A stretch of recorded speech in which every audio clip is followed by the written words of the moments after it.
Is that I'm better? gonna see if I can make a thing on that later, perhaps. And the old cattle raider. I'll see if I can make a short on that later. But nobody's coming into our chat. We're just gonna talk amongst ourselves about random shit that we normally talk about.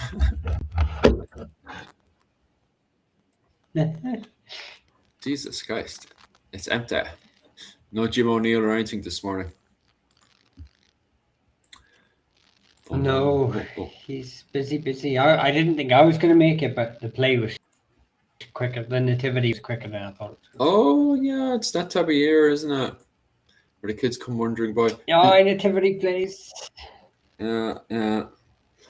Got to make sure as well. Do you know what? I'll make sure that's on. I was Hi, what's it Cat. called? What happened last time? Oh, do we have people coming in now? Do we? Oh, Cat's Yeah, in anyway. Cat's in my yeah. Cat being the only person watching us today. What is it called? Let me pop over actually and see the context. Sometimes, if my last what was it called stream was very bad, for some reason it sets it on to child mode and blocks my comments for my next live. So sometimes I have to actually go over and see what the settings are to this just to make sure. Would you believe it? And actually did the same thing again. That makes sense. Okay, that's why no one was coming into my stream. I don't know what it is as well. If this isn't set to Big Brother is definitely watching us, right? That's the second time that's happened. That's the second time that's happened. I actually didn't believe that would happen again. It actually did happen, right? So yeah, I know we have people coming in. How are we keeping? How are we doing? Can you all hear us fine? Can you? But what was I saying? Yeah, Big Brother's watching us because I get a special show. Yeah, it seems like that. But no, I think now since I've put that setting back on, it seems to be starting to flow. Maybe we'll check there. But yeah, that's the second time that's happened to me where lads would be saying something mad in the last live stream, and what was it called? It sets it. It'll set my next live stream automatically onto children's mode, like children protection gets put into my next live stream. So I have to actually by myself go into the what was it, context, and then set it back from child mode to being back up to open again, which is funny, like, you know. Let me have a look because I don't even know if that's AI. That could be AI that's doing that. You know, is hearing words that it finds offensive. Because what was it? The lads last night. So he started deleting comments in my last live stream, and the reason why it was deleting comments in my last live stream was because lads were telling me to throw her overboard. So we were, you were there, were you? Yeah, you were there, weren't you? Yeah. So I was watching the comments go up, and it was just deleting the comments. And some of the lads were typing in was throw her overboard, put her overboard. And I just saw the comments popping up, and it was a few of them like popping up and getting deleted straight away. And you remember I was teasing the lads and stuff about it. And what was it called? I just checked the thing there, and it set it back to what was it, children mode. Let me have a quick go at it. So into YouTube Studio, and then over to content. So you click on content, go over to live, and I always have to check this to make sure I'm being monetized, and then I click on the video itself, and sometimes it's set onto no, it's not made for kids. Oh, sorry. Yes, it's made for kids, right? Or no, it's not made for kids. And if there's been comments, like a certain amount of comments deleted by the AI in the last live stream, it will automatically set my next live stream to yes, it's made for kids. I don't know what the hell that's about. So I have to manually, and you see, the problem is I don't know how that works. But if it's set to yes, it's made for kids, it doesn't like put me on the home, the home tab or whatever it's called. So people don't see, they don't get notifications and stuff that I'm live right now, which is not good for my channel, of course. Like, and but yeah, I had to right there and then I had to go over and set it to no, it's not made for kids, and then it pops up on the home stream and stuff again. So then people can see the notification and jump back in. Funny, like, very, very funny. Yeah. Is Owen joining you fellas tonight? He might be here in about an hour and a half. Maybe he had some family commitments that sort of clashed with this. So he's going to try and make it. But and hopefully we'll get him for the last maybe hour, half an hour. But we can neither confirm or deny his presence later because it depends on it's got quite a long drive ahead of him. So I guess it's down to traffic, really. Yeah. I need to grab a drink of water as well. I'll do that in a bit once we start getting the ball rolling with the waffle and stuff. I'll start up the chat as well since we got people coming in now and stuff. How's everyone feeling today? Everyone good? How's the cat doing? Chat went all weird with me today. Not reason when I am trying to publish.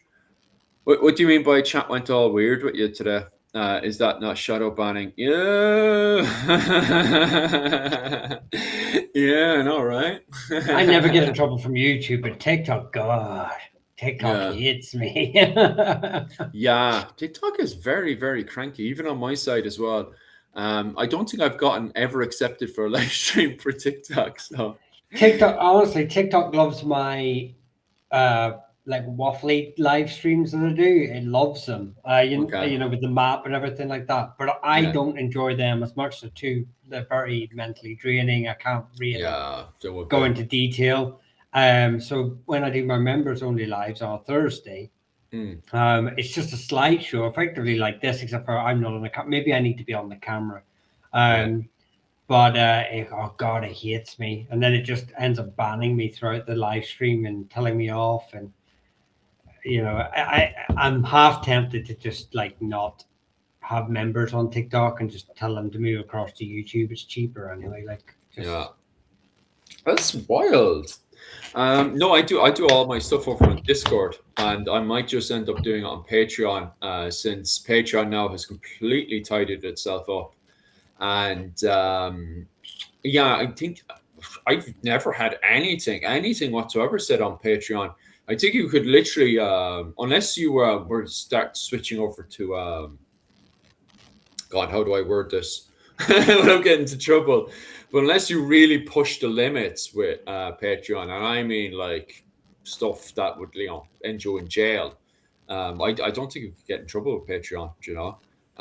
Because I've got like insane crazy stuff because I cover medieval stuff obviously over on the Patreon, and so far I've really pushed the limits on Patreon and not like nothing whatsoever. Like, so yeah, I definitely would advise jump over to Patreon. What was it called? Late getting here, but here. Oh, how are you keeping, Kelt? Any news with yourself? I suppose we'll start chatting about the Gaelic Resurgence as well, and how it's compatible with the old 100 Years' War and stuff. And then we'll do another chat about the Gaelic Resurgence next week as well. But next week, it will be Dr. Owen O'Neill. We'll start up the conversation. I just want to, this week, kind of focus on the bigger picture of the Gaelic Resurgence. Not just in Ireland as well, but what's happening in the bigger picture. Of course, this is the map at the very start of the Gaelic Resurgence in Ireland. And as Micheál there will highlight and then expand into a wee bit more, is the fact that a lot of this map will start to quickly start disappearing as we start to see especially the Hiberno-Normans, the Anglo-Irish, as they're starting to get referred to as from academic perspective. Because remember, both the word Hiberno-Norman and Anglo-Irish are both modern terms to simplify the conversation. But regardless, who we refer to from a very modern perspective as the Hiberno-Normans start to become more Irish than the Irish themselves, until eventually, at the end of the Gaelic Resurgence, at around 1450, we start to see the map looking more like this, okay? with the green side obviously highlighting the more Gaelic, Gael side. And from a modern perspective, the blue part of that map highlighting the kind of Anglo-Irish side. And when we say Anglo-Irish, we mean people who are kind of between both the Gaelic, Gael worlds, the native world of the Fitzgeralds and the Butlers, and people who are between the English side as well. I suppose one of the best examples of that is just after the 14th century, when we get into the Butler Talbot feud, when you have the likes of Seamus, the White Earl Butler, and you have James the Usurper Fitzgerald, who are somewhat fighting the English, but technically speaking, in their opinion, they are not.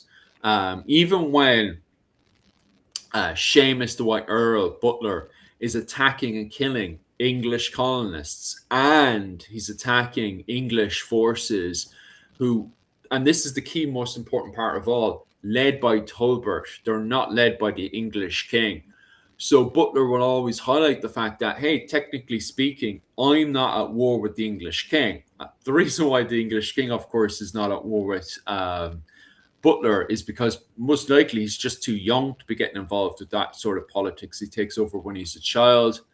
And so Seamus always highlights the fact that he's not at war with the English, technically speaking. Technically speaking, he's very loyal to the English crown.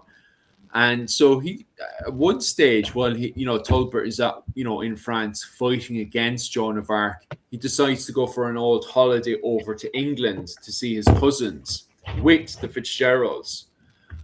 So it highlights the fact that although these characters are at war with the English, they see themselves as part of both the Gaelic world and the English world, going between the two. Although, the Desmond Fitzgeralds, for example, also having cousins and stuff over in England, will also at the same time, some of them can't even speak English. Going into the later stages of the 15th century, they have to get translators over to talk to the Fitzgeralds, which comes as no surprise because did these guys ever learn English to start with, especially when they were originally, as we say, quote unquote, Hiberno-Normans, people who spoke Old French and Gaelic. So at what stage did anyone come over and ever, Englishize them, I suppose, in many ways? Well, you see that with the statutes of 1345 that are,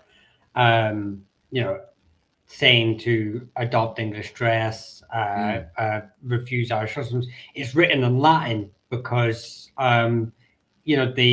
the nobody speaking English at the time over there, and they don't realize that, and the only mutual language that they can both speak to each other in legal documents effectively is Latin. So you've got these families that are come across speaking this Normandy French. It's basically a variation of French. Most French people would understand it to a degree, and they literally land in Wales. They spend a generation in Wales, if that, and then they're in Ireland. So they like I say, they haven't been accustomed to this thing. I'm not saying they didn't speak any English, probably enough to pass by formal greetings and before you get down to business, speaking another a mutual language, whether that be Gaelic with your Gaelic tenants or Latin with your clergy or French with foreign diplomats. And so it's a bit of a mishmash for some of these families. And like I say, the Butlers actually, it's one of the things that the Butlers are renowned for one event actually being translating a very famous document that I can't remember, but it's one of these statutes that come in from England. They're the ones that have to translate it in Irish for the English government, even though they are very pro-English. They obviously know Irish because of their tenants, etc., and their allies and their rivals. So they effectively have to translate it in Irish so that the message could then be conveyed to the rest of the local populace. So yeah, I will just put a caveat to what Philip had said earlier about 1450. We already discussed this off stream beforehand, that there's no real consensus on when the Gaelic resurgence sort of starts. So I tend to do it from about 1350 to 1500.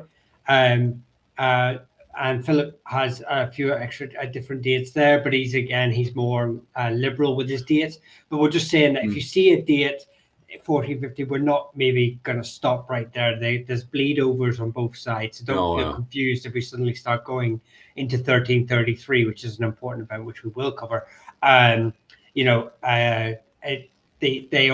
There's no like someone to wake up and go, right, that's the start of the Gaelic resurgence today, Tuesday, 1350. So it's a bit like any day. When is the end of the Viking Age? Well, it depends who you ask. So there's a bit of a either side. There's a bit of a gray area of when it starts. I think that's the problem with most cultural revolutions, because this is a mixture of both a cultural revolution and it's a fight back against English control.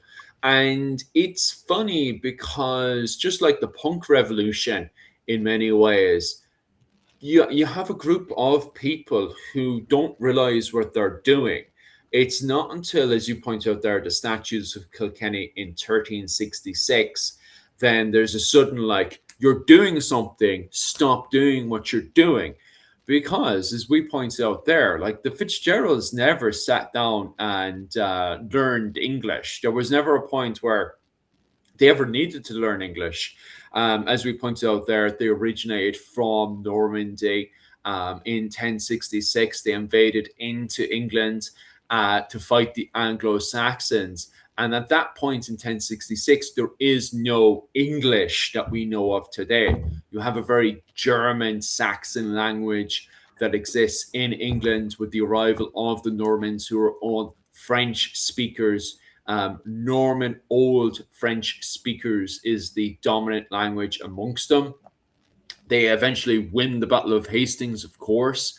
And from there, the Fitzgeralds end up, and other Anglo-Normans or Cambro-Normans, depending on what you want to refer to them as, end up settling in Wales. And at the time, they are referred to as the Knights of the Welsh Marches. They're not even referred to in the actual literature itself at the time as Cambro-Normans or Anglo-Normans. But at the same time, we need to highlight that they're never referred to as English knights or anything like that. The Fitzgerald connection and stuff. And then from there, obviously, they invade into Ireland, if you want to call it invasion, especially in fact, when you have the likes of Diarmaid MacMorrough, who hires them as mercenaries, which highlights the sort of blur that's going on as they go into Ireland and start to take over and occupy land, especially around the Clare and West Cork and also the Kerry areas. As you can see there in the map, you can see how the earldom of Desmond dominates those regions during the medieval era. I just want to get a quick drink there while you say your little bit there. I'm just completely ignore what you're saying. No, I'm joking. No, I'm going to go to the comment section and just say, Caveman, I appreciate that you're recommending both our 100%. Channels for friends and families. And, what is your... I wonder whether Philip should be here for this, but which is your favourite branch of Fitzgerald? Is it the Desmond branch or the Kildare branch? I don't think any self-respecting Irishman could agree with the Kildare branch. It's Desmond branch. They Gaelicize themselves. Or see what Philip says. Philip, what's your favourite branch of Fitzgerald? Is it the Desmond branch or the Kildare branch? Oh, 100% the Desmond branch. Nobody's saying the Kildare branch. The Kildare branch is actually very, very exciting from the perspective of Tudor politics, if you're into Tudor politics and you're very much into Anglo-Irish culture inside of England, like if you're, for example, you're from Manchester or Liverpool, and you're interested in Irish politics inside of the Tudor court, I would definitely go with the Kildare Fitzgeralds for sure. The thing for me is the fact that I'm actually around. I live from Mallow, like I'm from Mallow, like, and I've spent, like, my father and stuff is from Limerick and Cork and all that region. So we're very much. I've always kind of grown up from inside of the world of the Desmond Fitzgeralds. So that's always kind of the world I've been kind of attracted into. Even though, like, I like the magic of the Desmond Fitzgeralds, especially going into the period of the Wars of the Roses in Ireland and the fighting between the Desmond Fitzgeralds and the Butlers over the title of Lord Deputy of Ireland and the Battle of Piltona and stuff. I just think they're all brilliant. And then going from there into the Tudor conquest of Ireland, when you had the Fitzgeralds fighting against the Tudor monarchy and stuff. Absolutely love all that stuff, like. Yeah, I mean, it's the same with me. So my family's from traditionally an area held by the O'Hanlons. Then it becomes the O'Neills of the Fews. So you kind of like, I think you all your history, all your monuments, all your castles, all these things that are these symbols of these families are everywhere growing up, even ones that you maybe don't recognize or register. And it's just, I think it just suddenly becomes a part of your journey of growing up. So the O'Hanlons, I always had a thing for the O'Hanlons and the O'Neills growing up because inadvertently those symbols and those names, like we had the Ivey Cinema in Banbridge, and the O'Hanlons with Lords of Ivey. So so you just sort of like these terms, these words, these symbols are just constantly imprinting in your brain. And next thing you know, you feel it's like common bonding to these sort of families and these sort of things without even realizing it. Sometimes you read into them and then you find out they're complete bastards, like, and then, but it's it's the same even now, like where I live right now, it's pure savages. The savages family is, you'd be hard pressed to actually find a native association with any family in that area. The savages just completely dominate it. And I know people now in the area with the surname Savage, and it's just constantly like, I know this guy, he's a good guy. Suddenly I'm just liking the Savages, even if they're a Norman family. So yeah, it's just one of those things. I guess it, what is it, nostalgia or something that like plays into that a wee bit. Oh, it definitely does. Like Dennis then highlighting, wasn't there a Wizard Earl Kildare? There sure was, who sounded kind of interesting. Might be the folklore. No. There really was a Wizard Earl Fitzgerald up and around the Kildare area and stuff. He was the one that was involved with the alchemy and stuff, wasn't he, Mihal? Or have you not covered? No, I can't think of him. He's not coming to mind. The name sort of rings a bell, and I think there was, if I remember, but I could be blending multiple Fitzgeralds together there. I struggle with individuals, like Ping and I, unless they were a really dominant like figure in a history, like your Niall Glundoves, like your but I wouldn't know Niall's cousins. I wouldn't know his descendants, every descendant. So I do wider, but I do remember there was a Fitzgerald very much into alchemy and very much into, that's the one. But I wouldn't know if it was actually him. Yeah. The Wizard Earl, I do have to sit down and actually do a proper short and stuff on him, because I haven't done because he pops up around the late Tudor era and stuff, up around that area, and I haven't gone around to actually doing proper research. Owen O'Neill would definitely know more about the Wizard Earl than I would, simply because he's been doing the 9 Years' War for quite some time, and that's just before all of that stuff kicks off, I'm sure. From what I remember, all right. But that's a very interesting time because they were involved. The Kildare Fitzgeralds were very much involved with Elizabeth's court at that point and trying to tidy everything up in Ireland and stuff, especially the way that Queen Elizabeth was behaving like an absolute lunatic. Another very interesting comment as well by Caveman, just going back to what we originally were saying about the conquest in England and stuff. The last real English king was Harold Godwinson. Since then, England has become ruled by foreign monarchs. There's two things I just want to highlight with that one is the fact that when it comes down to our interpretation, of course, we would support Harold Godwinson, especially with Diarmaid MacMorrough. What was it there? Yeah, Diarmaid MacMorrough, king of not just Leinster at the time, but also allegedly High King of Ireland, who was sending troops over to support Harold Godwinson and try to get back that crown for his children after his death in the Battle of Hastings in 1066. So definitely a very interesting time indeed. But on saying that, I always do find it interesting how the English define themselves as Anglo-Saxon. I suppose they would do against the Welsh. They don't define themselves as anywhat Celtic. I always did find that interesting, and how they don't see the Anglo-Saxons as being dictators over them. They see themselves as Anglo-Saxons, especially when studying into the DNA and literature. It seems to be that the relationship between the native Celtic people, the Romo Britons, and the Anglo-Saxons was actually much more complicated than what we first originally thought, because we first thought it was just a complete, genocide. The Anglo-Saxons went in, genocided the local people, blew them out of it. But now it seems to be that every local area had a complicated relationship with the incoming Anglo-Saxons. Just popping away there at the comment section. Celtic Hound asked one earlier. What's that?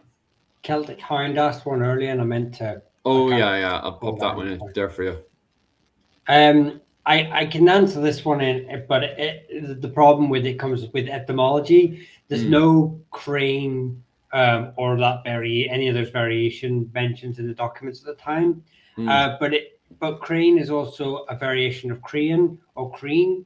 And if you are related to them, the only family I can think of are the Efiacre branch in Tyrone, who are kings kings of Efiacre Ardstraw, or Ardstratha, sorry, now modern day Ardstraw, in Tyrone. They actually end up getting, during this time, during the Gaelic resurgence, the O'Neills, which I'm sure we'll cover, the O'Neills start to expand south. And they've recently just kicked the McLaughlins out about a century before. And they start, after consolidating, they start pushing south, and they push the Creans or Creans out of the Efiacre territory, their ancestral lands in Tyrone. So that's the only variation of the name that I could really think of that it would sort of fall into that time period. But I don't know if you're Crean, or if you would know if you're a Crean, relationship. But that's the only one that sort of sticks out. Interesting. All right. What's where was I waffling on about? Oh yeah, we do need to start the ball rolling. We'll just jump in and out of the comment section before and during our little chat. So we'll definitely continue covering Irish families and stuff, especially like the Gaelic resurgence, and at the very start of the Scottish War of Independence is kind of like where we normally start off the 14th century, especially last week when we had the Bruce's invasion of Ireland. If you watched the live stream last week, we were covering how the Bruce came into Ireland, shaked things up for sure, shaked it to a point where, especially after the Battle of Dysa O'Dea, we start to see this sort of resurgence of Irish culture starting to bloom in Ireland. And at the same time, you see the likes of the McCarthys, the O'Briens, and perhaps not the O'Neills yet, but you do see a lot of families starting to rise up and start to push against the English the English system in Ireland, especially after that letter to the Pope.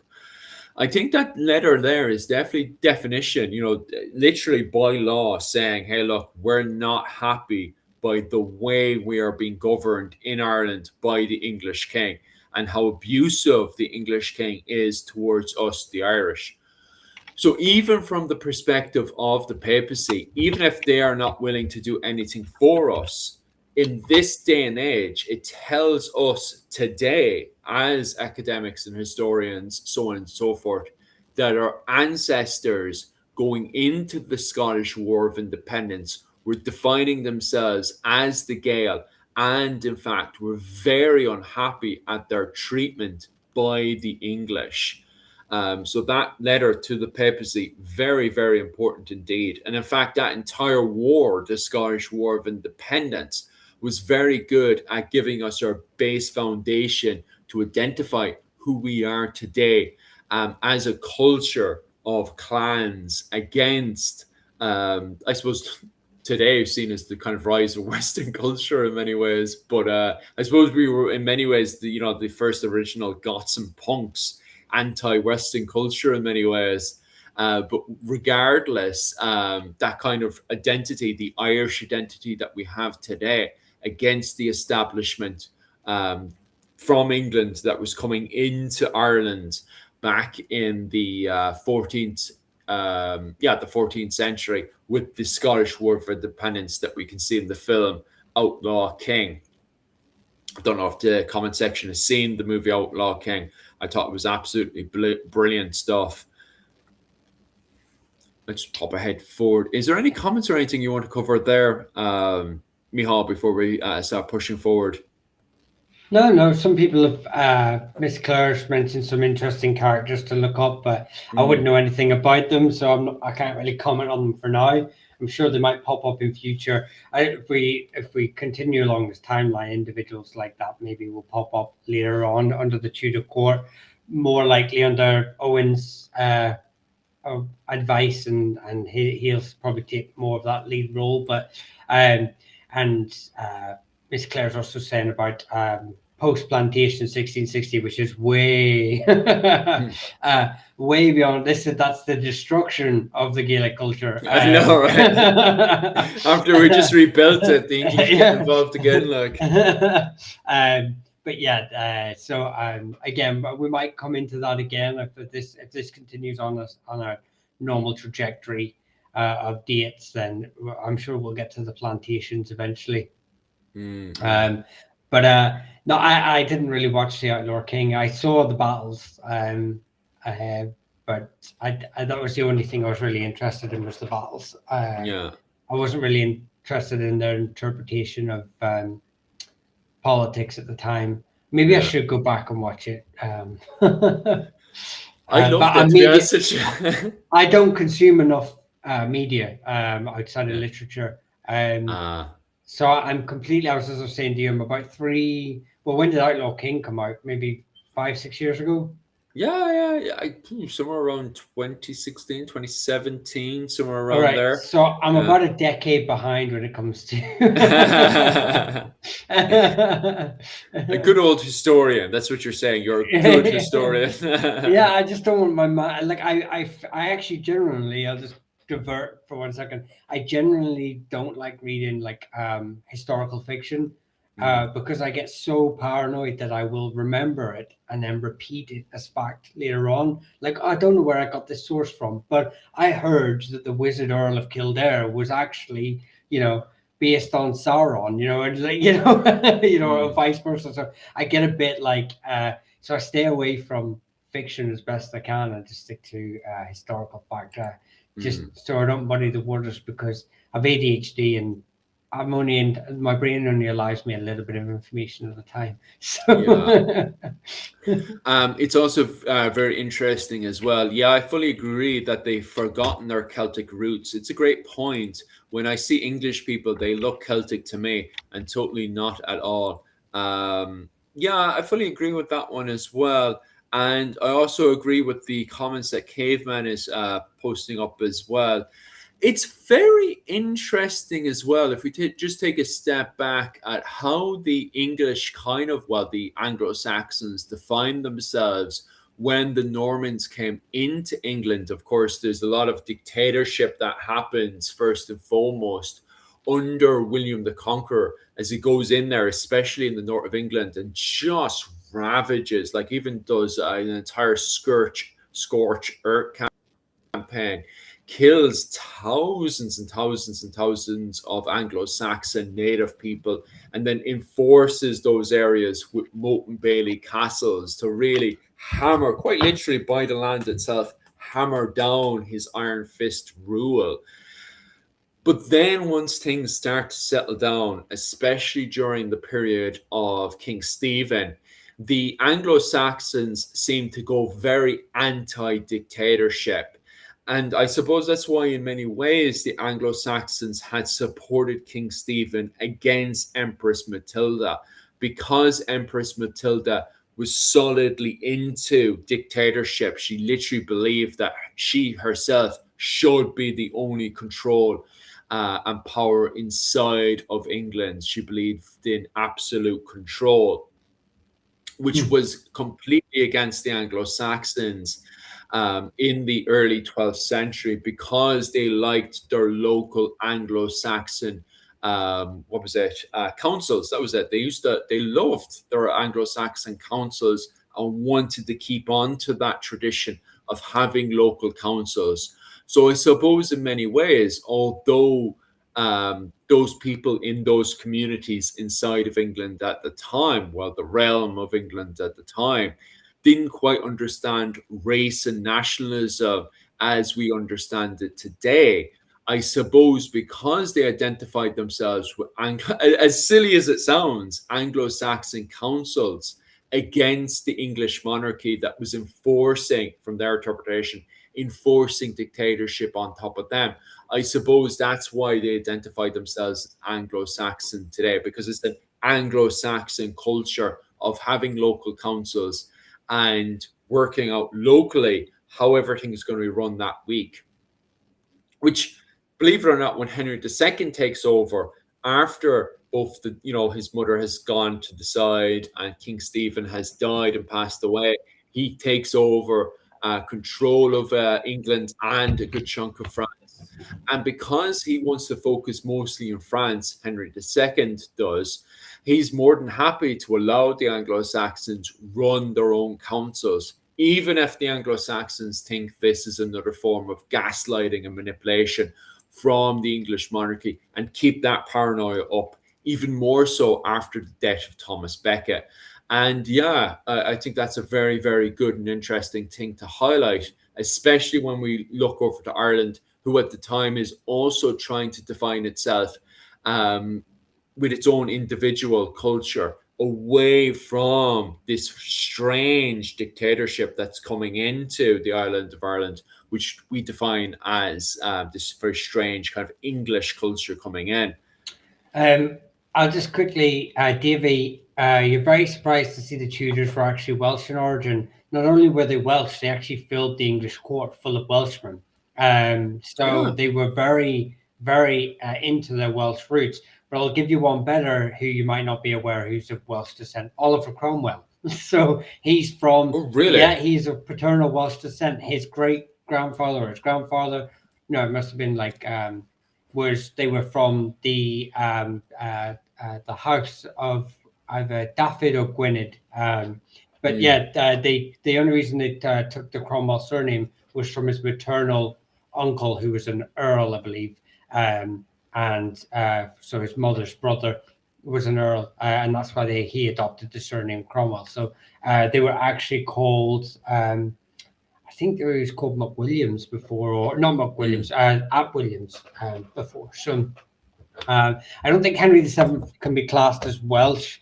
It was his father or grandfather who was the seneschal of, and he was the one that married a widow queen.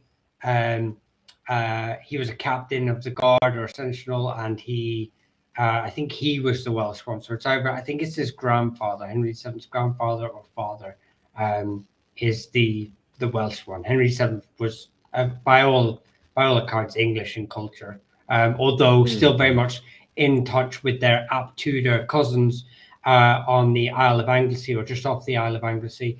They also, most of those have changed their name now to Griffin or Griffiths. So anyone with, I'm not on the screen, anyone with a surname Griffiths or Griffin around the Anglesey area. Oh, throwing stuff about here. And he's wrecked it. He's had enough of it. I was too far off the seat. It could be associated with the Ap Tudor dynasty, who ruled that area before becoming the Tudors. So I get my camera back on its stand. Oh, it's grand. No, I went over and highlighted Michal there, because when you highlight the screen, I don't know what it is. It was Rachel that noticed it. When you go and highlight the screen, suddenly the viewership goes up. And anytime I do it, weirdly enough, anytime I do it, highlight any of us on the screen, by magic, the viewership, you can see the viewership going up. And the moment I pull away from Michal's beautiful face, you can see the viewership jumping back down again. It's very, very strange. But anyway, I just want to pop over to Caveman's comment there, which will definitely bring us back on point again. Is the Gaelic Resurgence, the rise of Clan Maguire, and my own clan is established in 1351. Go on. Not quite. They're established a little bit earlier. Let me just sort out my camera. But yeah, Don Carrick Maguire, who dies in 1302. I don't know if that's going to stay. I don't know if it's too close to my microphone now. So Don Carrick Maguire, he dies in 1302. He's the first one to be styled King of Fermanagh. Philip Maguire who died in 1305. I suppose you could say, because he's the one that's known as the King of Lord of the Districts. He's the one that seems to consolidate Fermanagh. But I don't know if you like. It depends on what you want to set the bar at, because obviously Don Carrick is the one that sort of breaks away from O'Donnell. The O'Donnells are the overlords of the Fermanagh. You know, the Maguire sort of family sort of exists there, but the O'Donnells sort of rule over them, and he breaks away, and then the Philip Maguire sort of establishes, they start to lean to more as allies to the O'Neills. So the O'Neills start to become, they try to assert some sort of dominance, but they allow the Maguires a lot of freedom. But this is later on, because Philip Maguire is the one who sort of consolidates Fermanagh. So, and he's also, there's also Cahill Og Maguire, who compiled a lot of the annals as well. In the Maguire court, so he's, I suppose you can sort of in about 14, he died in 1499, somewhere around there. He I suppose you could put that in towards the Gaelic Resurgence as well, because literature is another part of this whole Gaelic Resurgence, revival of Gaelic literature, it becoming more widely used and more written more often, and all the sort of propaganda that comes from it. Interesting for sure. And just popping off those questions there as well, Miss Claire highlighting the fact that John Dee was Elizabeth's alchemist at the time. Definitely something I have to investigate way into, but I do have to, I've spent this year now, most of my reading has switched from the Vikings over to the 15th century, and then I've been don't get me wrong, I've been tipping away at the old Viking research for sure, because Vikings have been tipping in and out of popularity. Jumping over to the 15th century got super popular this year, and now touching back over to the Norman invasion of Ireland, because of the fact that Normans have become a massive hot topic this year. because of the fact that people are bringing up the fact of 800 years of British occupation, and also on top of that as well, the fact that the French just want to give Ireland money to go and celebrate the Normans, which ultimately annoyed the Irish because of the fact that they see the Normans as British. Sinn Féin want to, very early on, Sinn Féin seemed to want to, some officials seem to want to somewhat boycott it. The problem is you also have historians inside of Sinn Féin that are putting the foot down. They're saying, hey, wait. Actually, the Normans have nothing to do with the British, and that we could still do some form of living history and stuff to celebrate the event, which I fully agree with, by the way. I don't think we should cancel just because, there is connections there to 800 years of the English trying to get involved with Irish politics. I don't think we should not celebrate the Norman invasion of Ireland. In fact, I think we should completely highlight our history for sure, especially if the French are going to pay us to do it. So that whole conversation of the Normans and the whole 11th and 12th century is definitely hot right now. It's something I've been doing a whole load of reading into, which means I haven't been doing as much reading into the Tudors the way I should have. So yeah, the John Dee and his connection to the likes of the Wizard, Fitzgerald, definitely very interesting and something I should definitely read up on for sure. Just 1 second there, I can hold drink of my cup. Miss Claire, obviously, I'm happy to answer your question. We're not ignoring it, but we have a general topic that we're covering, and then we're going to waffle about each sort of specific thing. So we are more than happy to answer your questions, but you just need to just put it in there. If we don't see it the first time, maybe put it in again a wee bit later, but we will try and get to it. But there's no point in sort of just writing away. We're not ignoring it. As you can tell, we're just waffling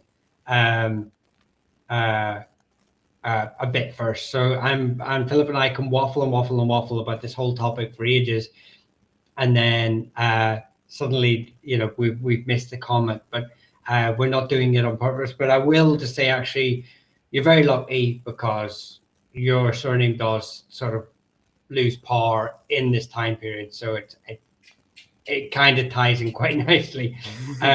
So in Ulster, Tyrconnell, Donegal, Monday Donegal is one of the leading families. You keep putting it in, it keeps putting me to the other side. Is the Canaan, which gets anglicized to Canon. Now, there are English canons who are unrelated, but I'm going to take it that possibly you're from the Canaan, who are kings of Tyrconnell.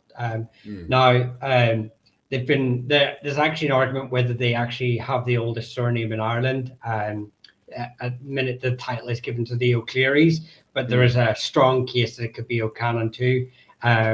But I'll go down that another day. Anyway, they actually fall from power as the O'Donnells rise to power in the 13th century.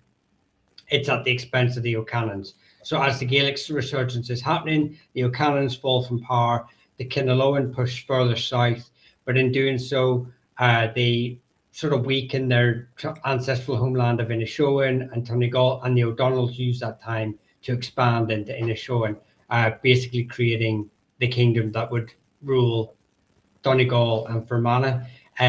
So it's at the expense of the Canaan that the O'Donnells obviously rise to power. So at this time period that we're talking about right now, they're getting their arses handed to them by the O'Donnells. So just to be blunt about it.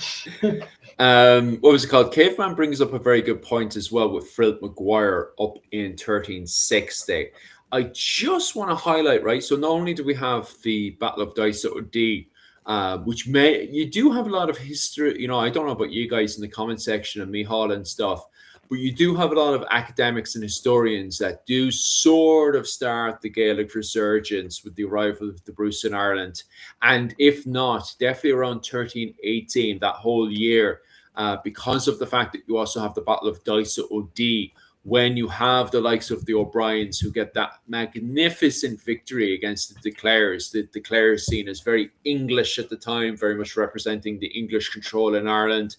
But at the same time, the O'Briens also seen as, one of these major factions as part of the Gaelic resurgence against the English, pushing the English out of it.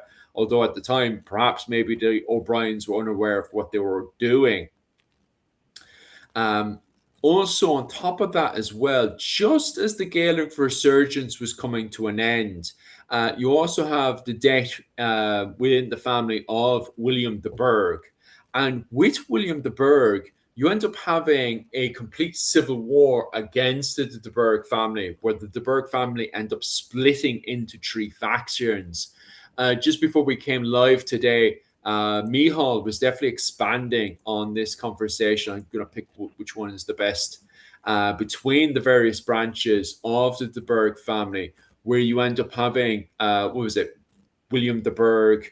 One branch is the William de Burgh family, isn't it? And then you have the Clan Mori? And finally, you have the English de Burgh branch as well. And the 3 of them fighting over control of the estates to do with the de Burgh family in a de Burgh civil war that lasts around 1333 to 1338, which is a quite disturbing conflict, especially when you have certain individuals that get locked up in oubliettes and starve to death.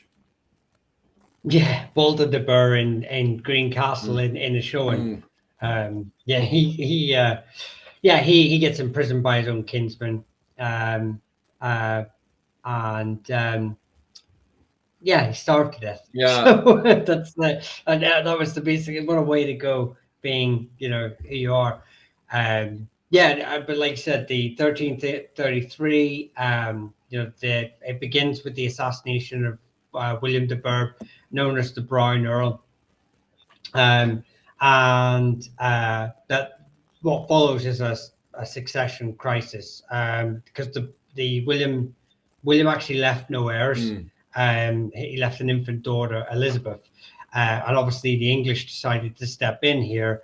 And it's a massive estate in Ulster and Connacht that William owns. So it's passed on. She's eventually taken to England by her mother, and she's married to Lionel of Antwerp, the son of King Edward III. So you can see that the English crown is trying to muscle in on this and trying to get some control, and because it's probably one of the largest landholding families in Ireland at the time. The junior branch of the de Burghs, the Sirs of the Grey Earl. No, is it the Grey Earl? Or the Grey de Burgh. They obviously reject the claim of the daughter. They claim that she's an absentee. She's not there to rule. I mean, she's a baby. And they think it's absurd that they have to pay homage to an infant, a young girl. So, so they actually seize lands for themselves. So they're effectively starting a war against the English crown, because this is going against English crown's interests, because they've obviously married Elizabeth to Lionel, or I don't know if they marry her or they've betrothed. Yeah. But yeah, from this, you get the fragmentation. You get the families becoming the McWilliam Eoctor and the McWilliam Oactor, which is the upper McWilliams, who would then become known as the Clan Rickards. So they rule southern Connacht, Galway, stuff like that, and then the lower McWilliams, who are founded by Edmund the Scotsman, and they control Mayo or northwestern Connacht. So yeah, and with that, obviously, that feud that lasts the whole Gaelic resurgence right up until the very end of the Battle of Knockdoe in 1504. So you can really see that's a good couple of hundred years of just feuding, all because of this one incident. Yeah. Because in my notes, I have them breaking into three branches, which is the MacWilliam branch, the Clan Rickard branch, and obviously the original the Berg English branch, which obviously ends up getting taken over by, as we pointed out there earlier, Lionel of Antwerp. Who jumps in there and is the one, by the way, that brings in the statutes of Kilkenny. So you can see why this ends up ultimately pulling everybody into this. And we end up having the famous battles with Art MacMor Cavanagh putting off these amazing sieges, and eventually goes in and actually takes the tribute from Dublin. But very much you can see how that escalates from and why some people would push the start of the Gaelic Resurgence back to the Scottish War of Independence, and then have it start to build up with this civil war here, because this civil war really kind of puts down the foundation to the later Gaelic Resurgence, especially when we get up to Art MacMor Cavanagh. And then by the time we get up to 1370, him pulling off these big major sieges in Ireland, where he's sieging some pretty tough, hard-cracking castles. Like some of these castles are absolutely amazing. And to hear about Art MacMor Cavanagh and his Gaelic military force being able to successfully siege these very tough castles and capture them away from the English, and then eventually in 1370 march on Dublin and actually take the tribute, as we refer to as the Black Tax, from the English. It's very, very funny that when we look at most of these maps, we always see the map with the Pale. But in many ways, like Art MacMor Cavanagh from that period onwards would have definitely seen that as part of his control in many ways, especially when he takes the tribute away from them, from his interpretation of things. But of course, we're going slightly a bit too forward on that one. Is there anything else you'd want to highlight with the Berg Civil War as we're getting into the peak of the fighting with the Gaelic Resurgence? No, I mean, like I said, we know, obviously we've covered why it happened. We've covered sort of some of what's happened in it. There's some very brutal, like if anyone wants to go into it, there's some brutal events like the drowning at Loch Mask in 1338, where Edmund the Scotsman takes the Red Earl's or the Red de Burgh's son and drowns him in the Loch Mask. So there's it's a very brutal and very bitter sort of a feud that would sort of, and obviously, like you say, you have the Elizabeth and Lionel sort of faction. They are very pro-English. The Clanricarde, they become sort of eventually start to be more English leaning. Or is it no? The Clanricarde become more Gaelicized. The lower MacWilliams become the Mayo branch become more English leaning, and from that stems more problems because the Burkes become really Gaelicized. In fact, I actually would argue in a large part they become more Gaelicized than the Fitzgeralds. They are brazen about it. They go later on. They go to the Dublin Parliament, and one of the rules is you're not allowed to turn up in Gaelic dress. You have to be in English dress. And so they turn up in English dress and they bow down and they swear homage and they're like, yes, we're Englishmen. The minute they get across the Shannon, there's an English garrison looking across their lands, and they literally just strip down and put on the saffron, the brat, all the Gaelic clothing, and they're just there like straight like that across the Shannon, come at us, we're in our own lands now. And that's effectively, they basically call out Elizabeth I in their own manuscripts. So yeah, it's it's fascinating, isn't it? Like how the main branches of the Burghs, although at the very start of the Gaelic Resurgence are the most English faction in there, it's very interesting that by the time we get up to the Tudor era, they're the most Gaelic faction in there. That is definitely very interesting for sure, I think once they fractured, it became they become such a large centralized behind the Brown Earl. They're centralized Connacht Ulster. They're such a huge family that it makes sense for them to be in the English pocket, because the English are obviously throwing everything at them to keep them sweet, because a rebellion from them would be catastrophic. Whether they would win is that would be irrelevant, but it would divide the island. They are so politically strong. Now, what happens when he dies is the factions fracture. So where you start looking for your allies, well, obviously, all the cadet branches have married mostly into Gaelic families. So they then lean into that to get their allies, to secure their positions, to get what they need to make sure, because they've effectively gone against the crown. They've gone against Lionel. They've gone against the crown interests. The crown is wanting Elizabeth to inherit all these territories and it all to go to Lionel. And they've gone, no. So in effect, they're an open rebellion. They are an outright open rebellion. So that is why I think you see them Gaelicized. Obviously, the Mailburgs then, as time goes on, probably see that it's more beneficial for them because they're now surrounded on all sides. The Mailburgs are in Mayo, which is completely cut off from, but even today it's cut off from the rest of the world. So they need those sort of allies, strong allies. Whereas the Clanricarde, he pretty much runs Galway for, he's able to impart their own impressions in Galway. Galway's a strong hub. It's the only hub on that side of Ireland. It's rich, so they're able maybe to have a bit more freedom than the ones who would eventually turn English. Oh, for sure. 1 second, I swallowed wrong there. Anyway, regardless, do you guys hear it's like buzzing sound as well, or is it just me? Because I think it's coming from me hot and sawed. Because every once in a while, it just kind of starts to build up from my side, and I just want to. You. It could be me just going mad. Yeah, it could be just me going. No, it's not you.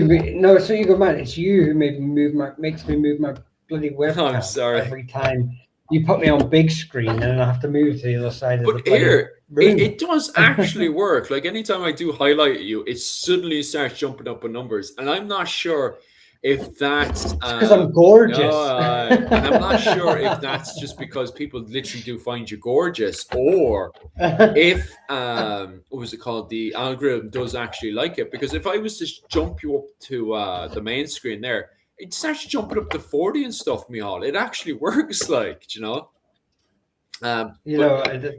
got to be more to life to be a really, really good New Zealander quote there.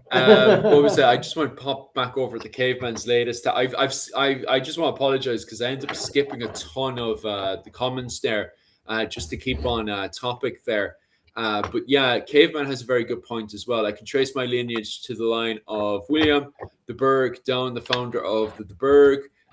We break with his daughter who marries Lionel of Antwerp to another ancestor of mine.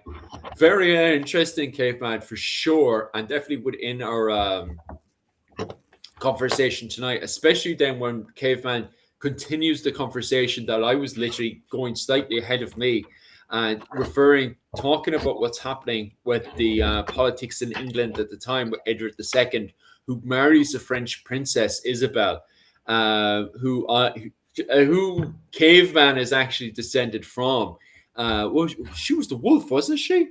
The wolf of France?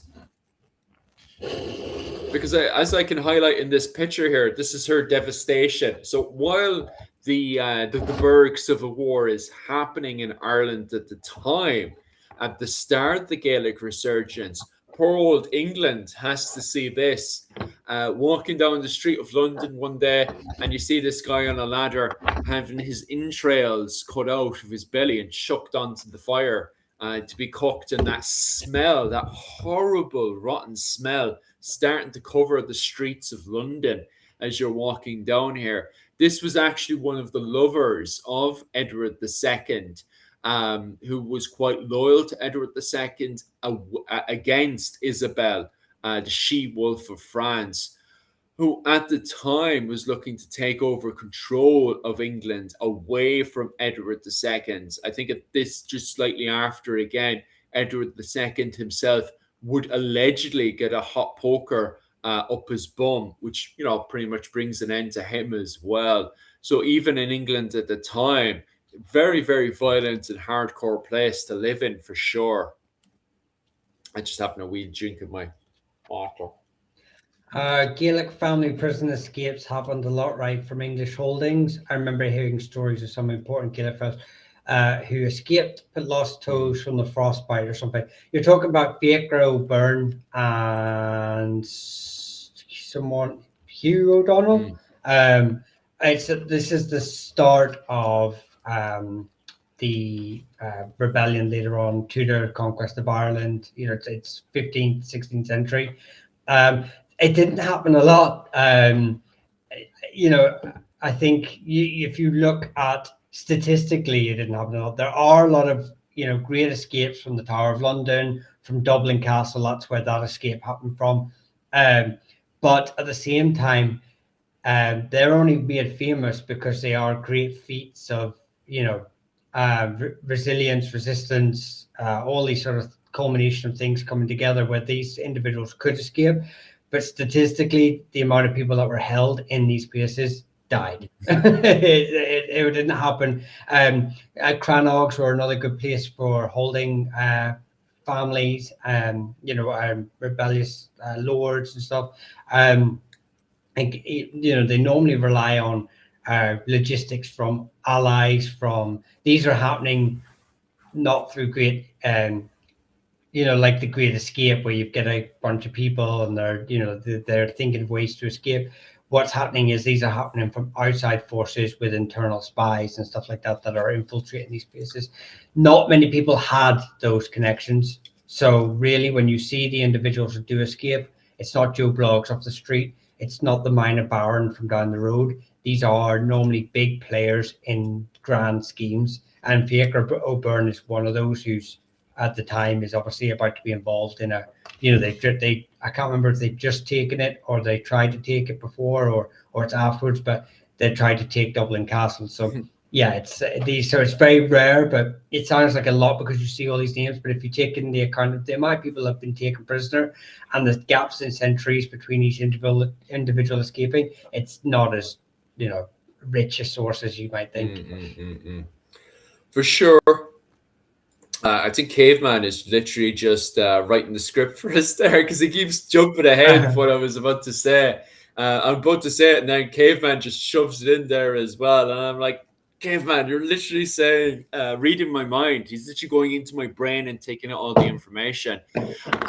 Just before Caveman, I jump over to the statutes of Kilkenny and talk about the fact that the likes of the Brat is banned. By the way, the Brat is a nice, beautiful Irish cloak. What I might do actually next week is put in a photo of the Brat because it is absolutely gorgeous, and it is one of the very things that are banned. It's seen as very Gaelic, as very Irish from an English perspective, from the perspective of Lionel of Antwerp, who appears around 1366. It's seen as very kind of Irish, the Brat is, although it's an Irish cloak. It's much more bigger. You can see here Lionel of Antwerp in his own cloak, an English cloak, the kind of cloak you should be wearing. However, the Irish have their own cloak. It is a bigger mantle of a cloak and has big, massive fringes on the side. It would have your traditional pattern, the kind of tartan pattern on it as well. And it was seen as very kind of Gaelic. And just before the kilt and all that sort of stuff is banned as well, it was actually the Brat. The Brat was the original Gaelic clothing, Celtic clothing, if you want to call it, that was banned by the English at the time. And it starts to become this running theme of, why can't you dress English? Which to the sane Irish people makes absolutely no sense, because the reason why they're wearing Brats instead of English cloaks was because the Brat was bigger and warmer for a much more colder Irish climate. especially when you're dealing with the North, especially this week when the Irish have to deal with the storms coming in from the North Atlantic on top of them. Of course, they're going to be wearing bigger and heavier cloaks and mantles to keep themselves warm. Of course, that's Lionel of Antwerp didn't see it that way. Yeah, survival, of course they should. You know, the Irish didn't see the brat or the cloak as Irish nationalism at the time. They definitely didn't see it as a form of nationalism because they didn't have any understanding of it.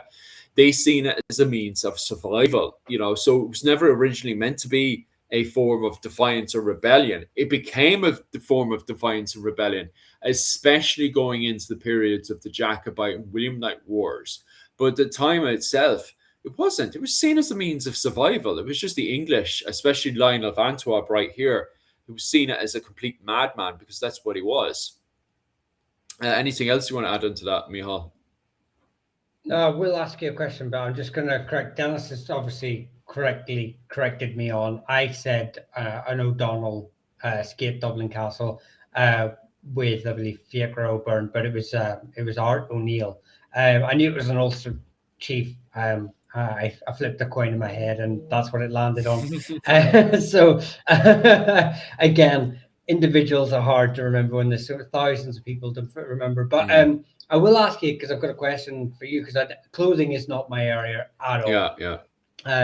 So I will ask you, when's the brat and mantle, like when's the mantle start to get used in Ireland, as in with the lovely fringes, and when's it going from a cloak to what we would consider a mantle? So, as you know yourself from doing Viking study, at the start of the early medieval period, there's a much more lighter cloak, which is more closer connected to what you can see here with Lionel of Antwerp was wearing. And it's got the famous Irish, Tara brooch, right? So we normally, during the Viking Age, we have the classic, cloak on us. There is talk that there is a fringe on it. I don't have the photo on me today, but I actually have done the fringe, and it's not that heavy. It's just a basic cloak.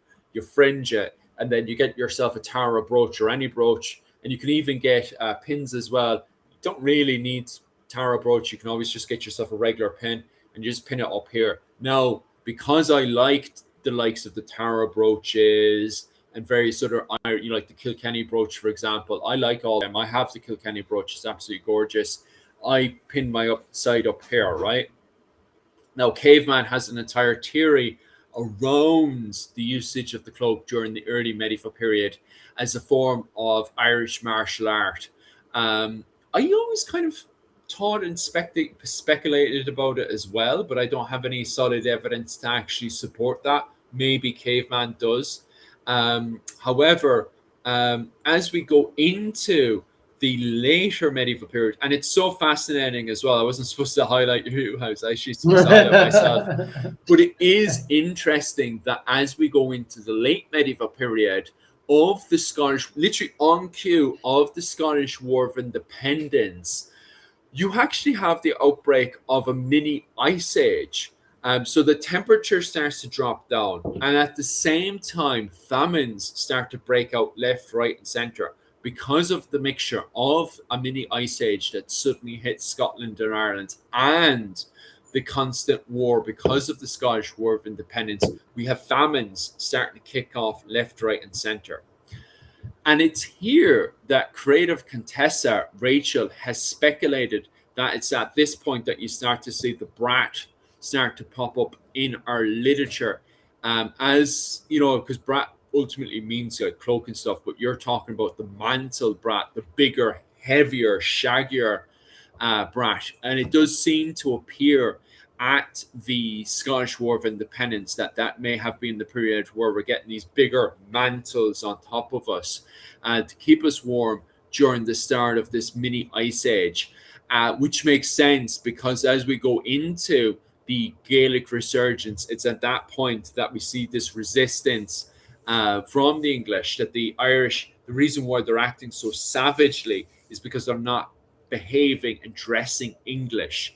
That if they dressed more English, they would behave much more civilized, you know, and that seems to be the take, especially when you look into the statutes of Kilkenny, with the likes of Lionel of Antwerp, as pictured above here.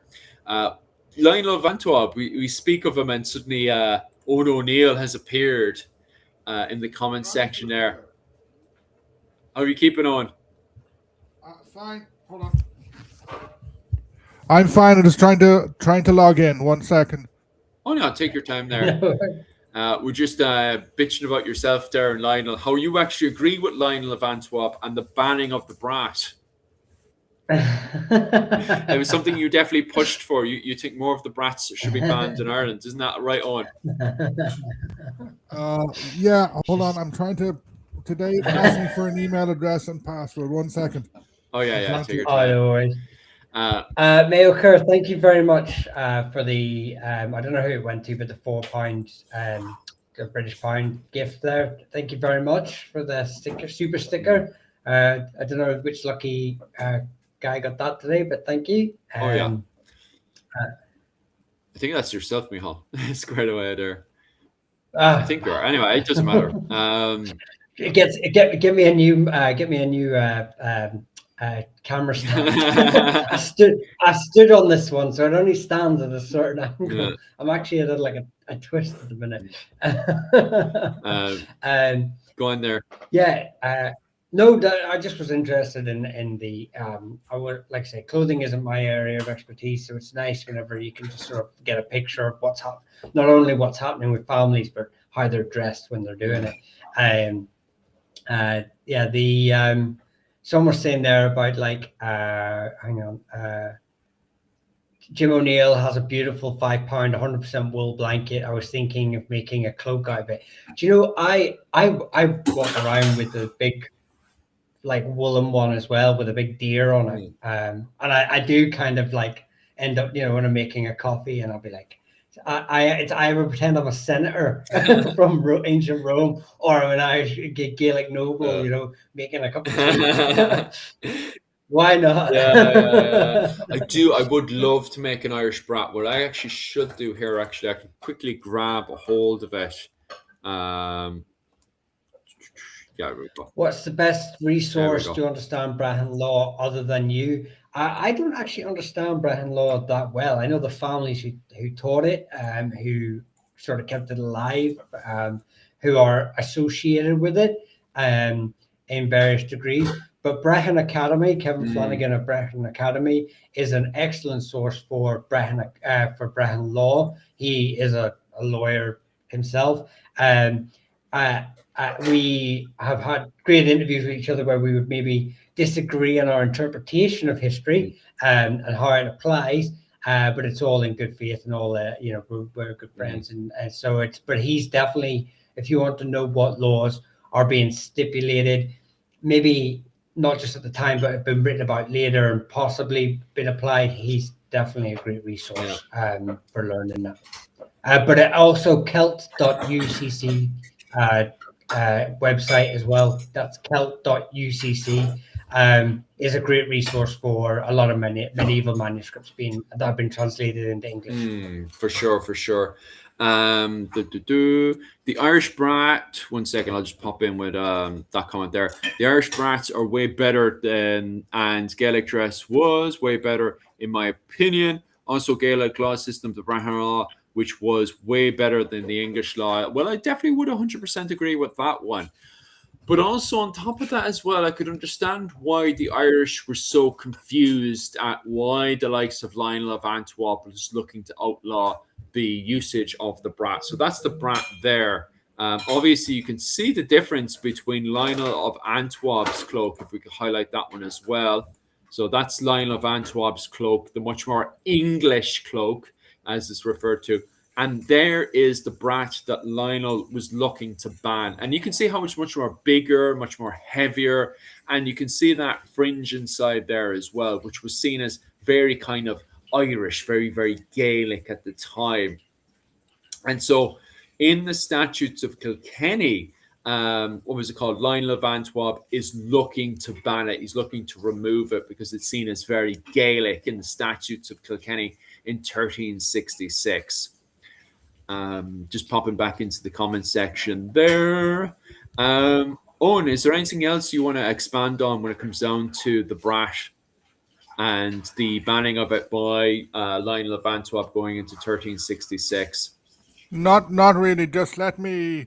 I got a lift back from Castle Island in the fastest ever time ever. So my brain is a bit shaken. So His brain's still there. The South Kerry Mountains, the bottom of the McGillicuddy's Reeks at like a very high speed. I need a bit of time to recover. Just give me 2 or 3 minutes. Oh yeah, take your time there. When it comes down to early Irish law, I would definitely say A Guide to Early Irish Law by Fergus Kelly is an absolutely wonderful book when it comes down to understanding the basics of Brehon law. When it comes down to the study of late Irish law, God, that would definitely be outside of my study as of yet. I do want to get hold of books that do want to explain into. I have a few books, all right, but I definitely want to delve deeper into the subject of how early Irish law, Brehon law, changes as we go into the later periods, especially with the arrival of, as modern academics and historians refer to them as the Hiberno-Normans, and then later how it works and adapts with the evolution of common law coming into the area and stuff, especially how people are adapting with the likes of the statutes of Kilkenny and stuff coming into Ireland as well. So it's definitely something I'd love to sit down and do further research and study into. But yeah, if you're first starting off, I would definitely advise starting off with the early medieval period, and Fergus Kelly's Early Irish Law, A Guide to Early Irish Law, is definitely a great place to start for sure. Micheál, is there anything, because you've spent some time as well with Kevin from Brehon Academy, anything else that you'd love to highlight as well, Micheál? Yeah, I'll just highlight it as well that I will say that Score Corneen is correct, that the Oak Corneens are Brehons or associated with the Brehon law and that sort of stuff in Brefna for the O'Rourke's. So he's correct with his connection. There are a lot of families that claim it, and again, a lot of our interpretation and our records we have of it, they're coming much later. So like anything with Irish medieval history, you kind of have to be very wary of what you're interpreting. 18th, 19th century, we all know how the 18th, 19th century really sort of misconstrued our vision of medieval Ireland, and this interpretation of what is happening and how people would have lived and acted in medieval Ireland. So it's a very I'd say it's almost contentious in the sense that like there are some people that sit on the fence about what was Brehon law. Some people are very strict about it. It was a very single unitary law existing throughout the entire island of Ireland. Everyone followed it, and certainly it's the same way that people think that Tanistry, the succession law, was like a rigid. It happened with every family. When Owen has obviously highlighted many times with the McCarthys, there are many families in Ulster that do the same thing too. A lot of the laws were best case. This is what should be happening, but even laws we have today, not many people really follow them to the letter. And what you can have this interpretation that Brehon law, this is what they would want in an ideal world. This was how things would happen. But did they actually happen? And did everyone follow the letter of the law? Like today, 99% of people don't. I mean, I'm pretty sure if we had speed cameras on every road, there'd be more tickets being handed out than I'd probably have more than my fair share. So yeah, you get the idea though. No, I for sure. I just want to pop over. Sorry, there. So if I can come in just about late Brehon law, a very good book is by Hans Polish. It's called Sir John Davis and the End of Gaelic Ireland, something like that. He deals with an idea called legal imperialism.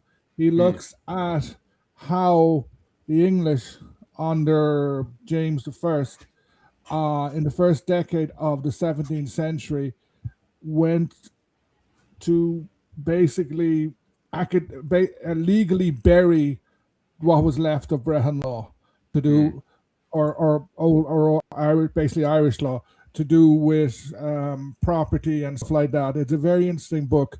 Another one I would recommend is Catherine Sims from Kings to Warlords, who looks at how Gaelic society changes, especially, say, in the 3 centuries after the arrival of the Anglo-Normans.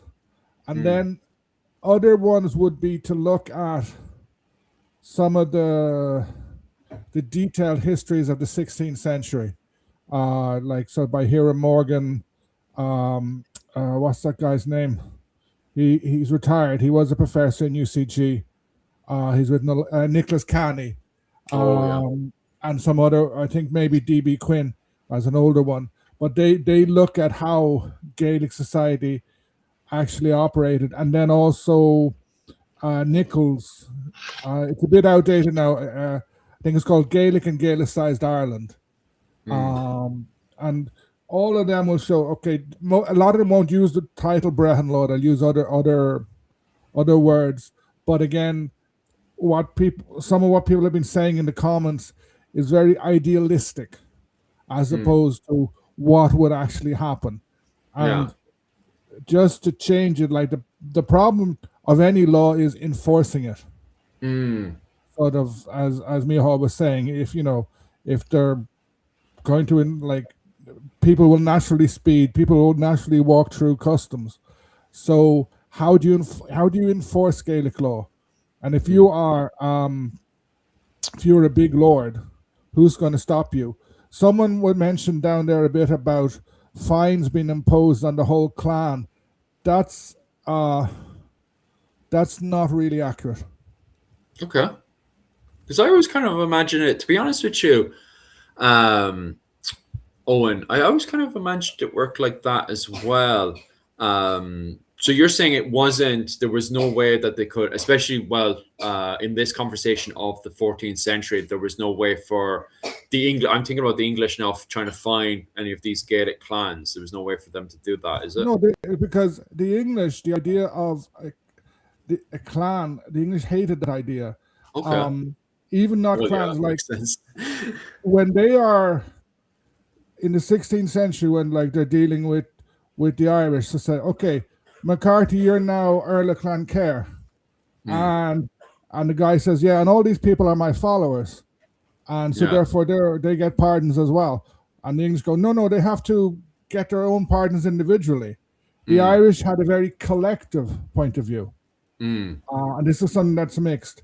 The English had a very individual one. Each individual is an individual, except when they want to hang a whole pile of people at the same time. The Gaelic lords, I'm the Lord of Tyrone, and therefore everyone in Tyrone, Armagh, and what's now Derry, Fermanagh and Monaghan, they've always been my followers, so therefore I'm responsible for them. Gaelic, I think people miss that thing out. Gaelic law is quite collective. And like sort of the way Brehon law would have operated is the Lord would have had a big influence on it.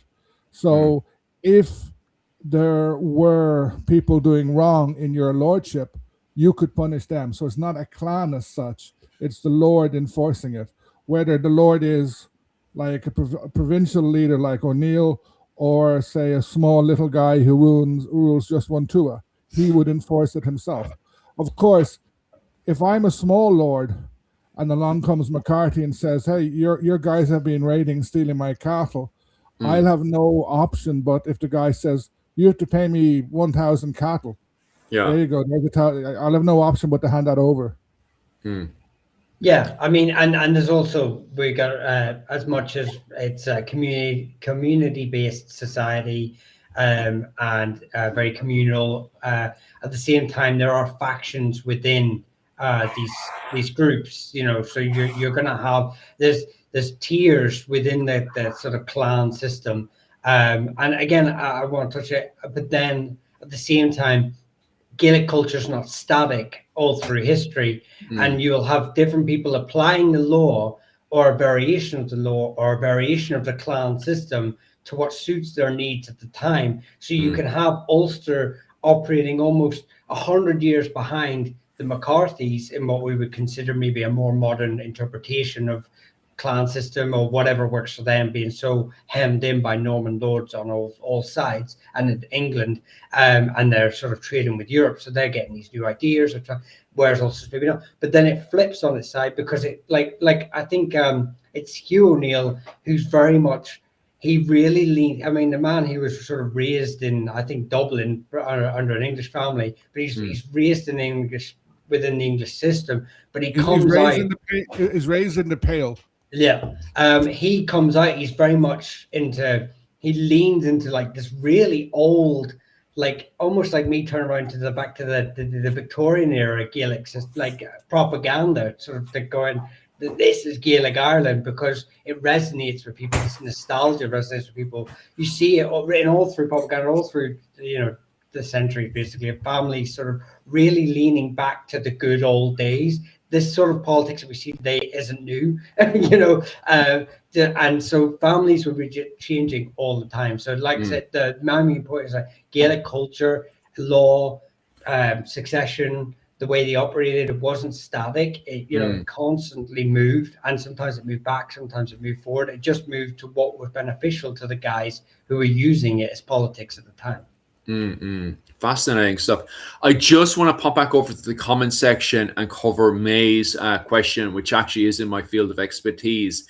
I'd love to know, I'll put myself there on the center, and I'd love to know what clothes the Irish and Scottish women took to Iceland giving clothes chat.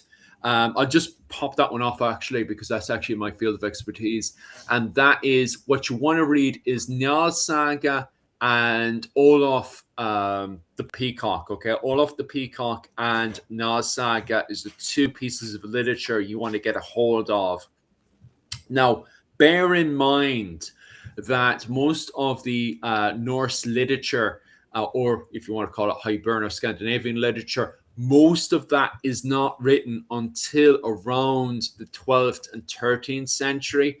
And as myself and Rachel were saying the other day, you need to bear that in mind. And it's quite funny, because sometimes they'll have a boat battle, and instead of having a boat battle like a group of Vikings, for example, they'll suddenly take out pole arms that didn't exist during the Viking Age. And if they're pulling out pole arms and weapons from the 13th century, then it indicates that maybe some of the clothing doesn't exist. Unless it's archaeologically found, okay? But on saying that, it does highlight in the story itself, not only does it indicate that the story is much earlier and goes back to the likes of the 9th and 11th century, but also on top of that as well, it gives us an indication into how clothes may have been worn in that period, because back in the day, my grandfather would have had such and such a thing. They would have worn it back in the day like this. But also on top of that as well, make sure you reinforce that with archaeological finds inside of Ireland. So, for example, in Olaf the Peacock, that story, it talks about an Irish woman, most likely from the Enel dynasty, who's kidnapped and taken to Iceland and sold as a slave in Norway, and she gets pregnant. Now, in that story, it highlights the fact that Hiberno-Scandinavians are dressed differently to the Icelanders. So it highlights the fact that there is difference, and we can see that as well with archaeological finds in Dublin, that they are different and unique to what you would find in Norway and Iceland. So it kind of confirms that even in Ireland, even in Iceland, there is differences in the clothing and dress that the Hiberno-Scandinavians worn, the men of Dublin, had worn in Iceland compared to the regular Icelanders who dress more Norwegian, which, is interesting in itself. So definitely give them a read, and definitely have a look at the archaeological finds in the likes of Dublin and stuff. And from there, I would definitely advise you to pick up the book, Patrick F. Wallace's book on his archaeological finds in Dublin. God, the actual name of the book itself now has popped over my head. I'll pick it up later anyway for you. And you were correct, May. Sorry, it is Celt.ucc, the way you spell it. Oh yeah, 100%. Anything else? Another point just about clothing is a lot is very region dependent. So if you're like, you may be a noble Irish woman kidnapped from Ulster. You may be in elite Irish clothing. You're brought as a slave to Iceland. Yeah. Or maybe you're marrying someone in Iceland. But the clothing you go in, you bring with you, is going to wear out sooner or later. That's true. And then what you will replace with is local clothing. Yeah. And local clothing is often going to depend on the material that's available, what sort of wool, the type of wool, but also what sort of dyes, what sort of colors are available. This is way beyond my expertise. What is available? What would be the differences, say, between Iceland and Norway? But I'm sure there were some. Yeah, of course. But what's very interesting in the tale, and it's going slightly off of our main topic tonight of the 14th century. We'll pull back in a second here. But what is interesting, though, in the story Olaf the Peacock is the patterns and designs, because the princess who was taken from somewhere around the Dublin area, she's a member of the Enel, one of the Enel princesses who's taken away and sent over, allegedly, and sent over to Iceland. And at first they don't actually realize that she's a princess, but when she's making her own clothing, it's most likely and probably applied that she's probably putting in her own patterns and stuff, which is more of the Enel, and it's highlighted amongst Icelanders, and it's kind of one of the giveaways that she's a princess.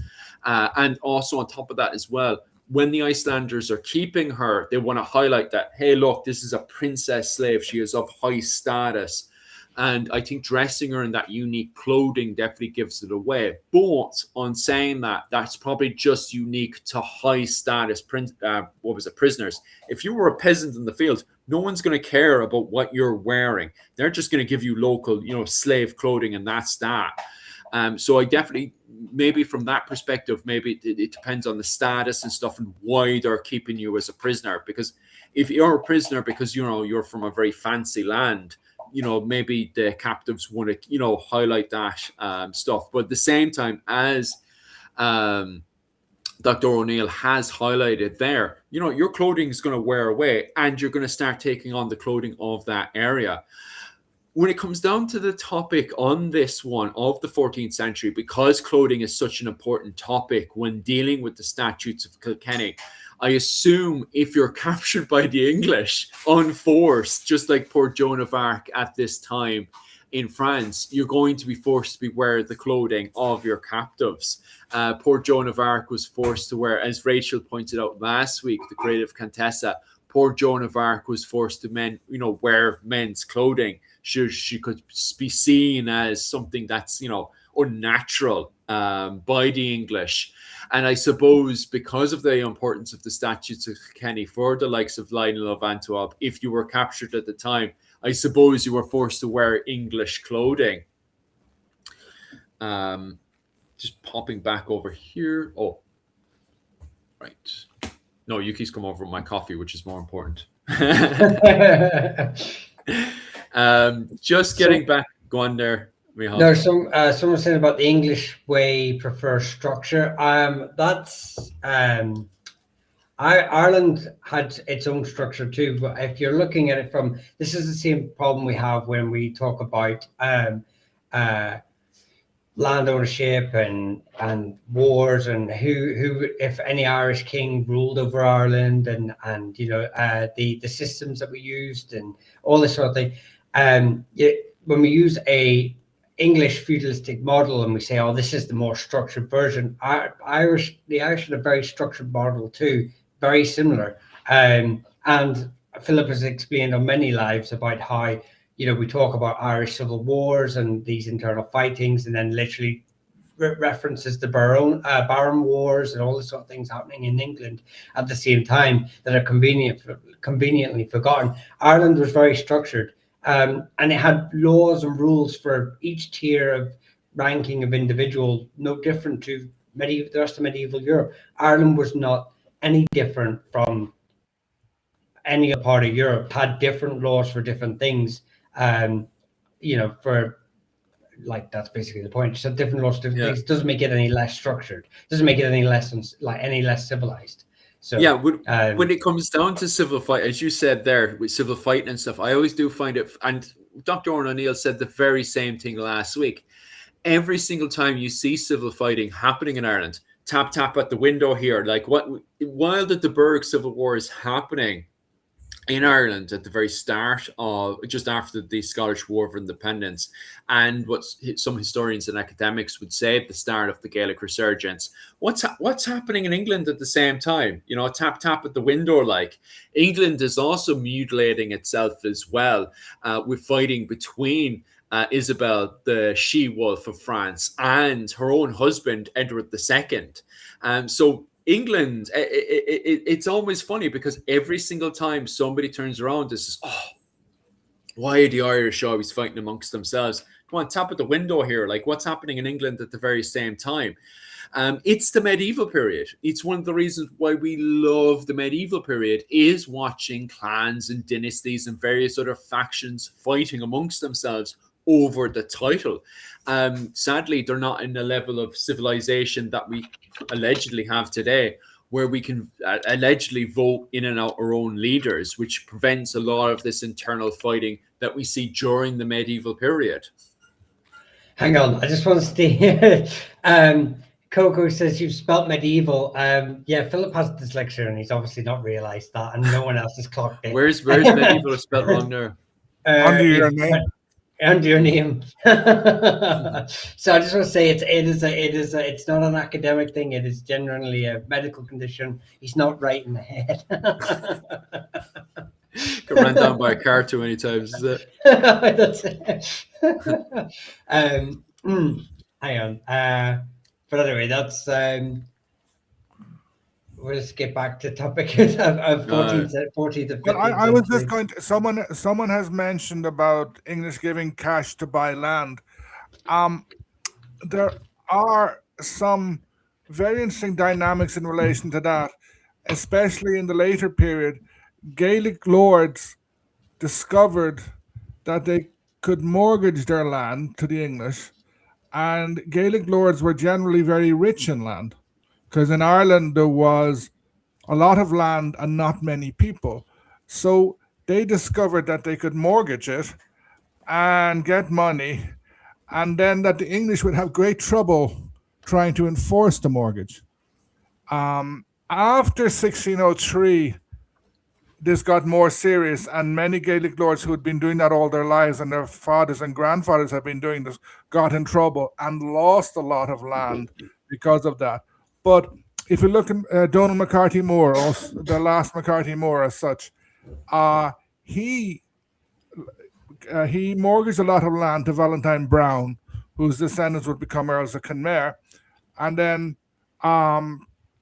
Valentine Brown thought he was going to end up with all the ownership, but McCarthy Moore's daughter, he let his daughter marry secretly Florence McCarthy, who suddenly gets all that land, and burned massively Valentine Brown.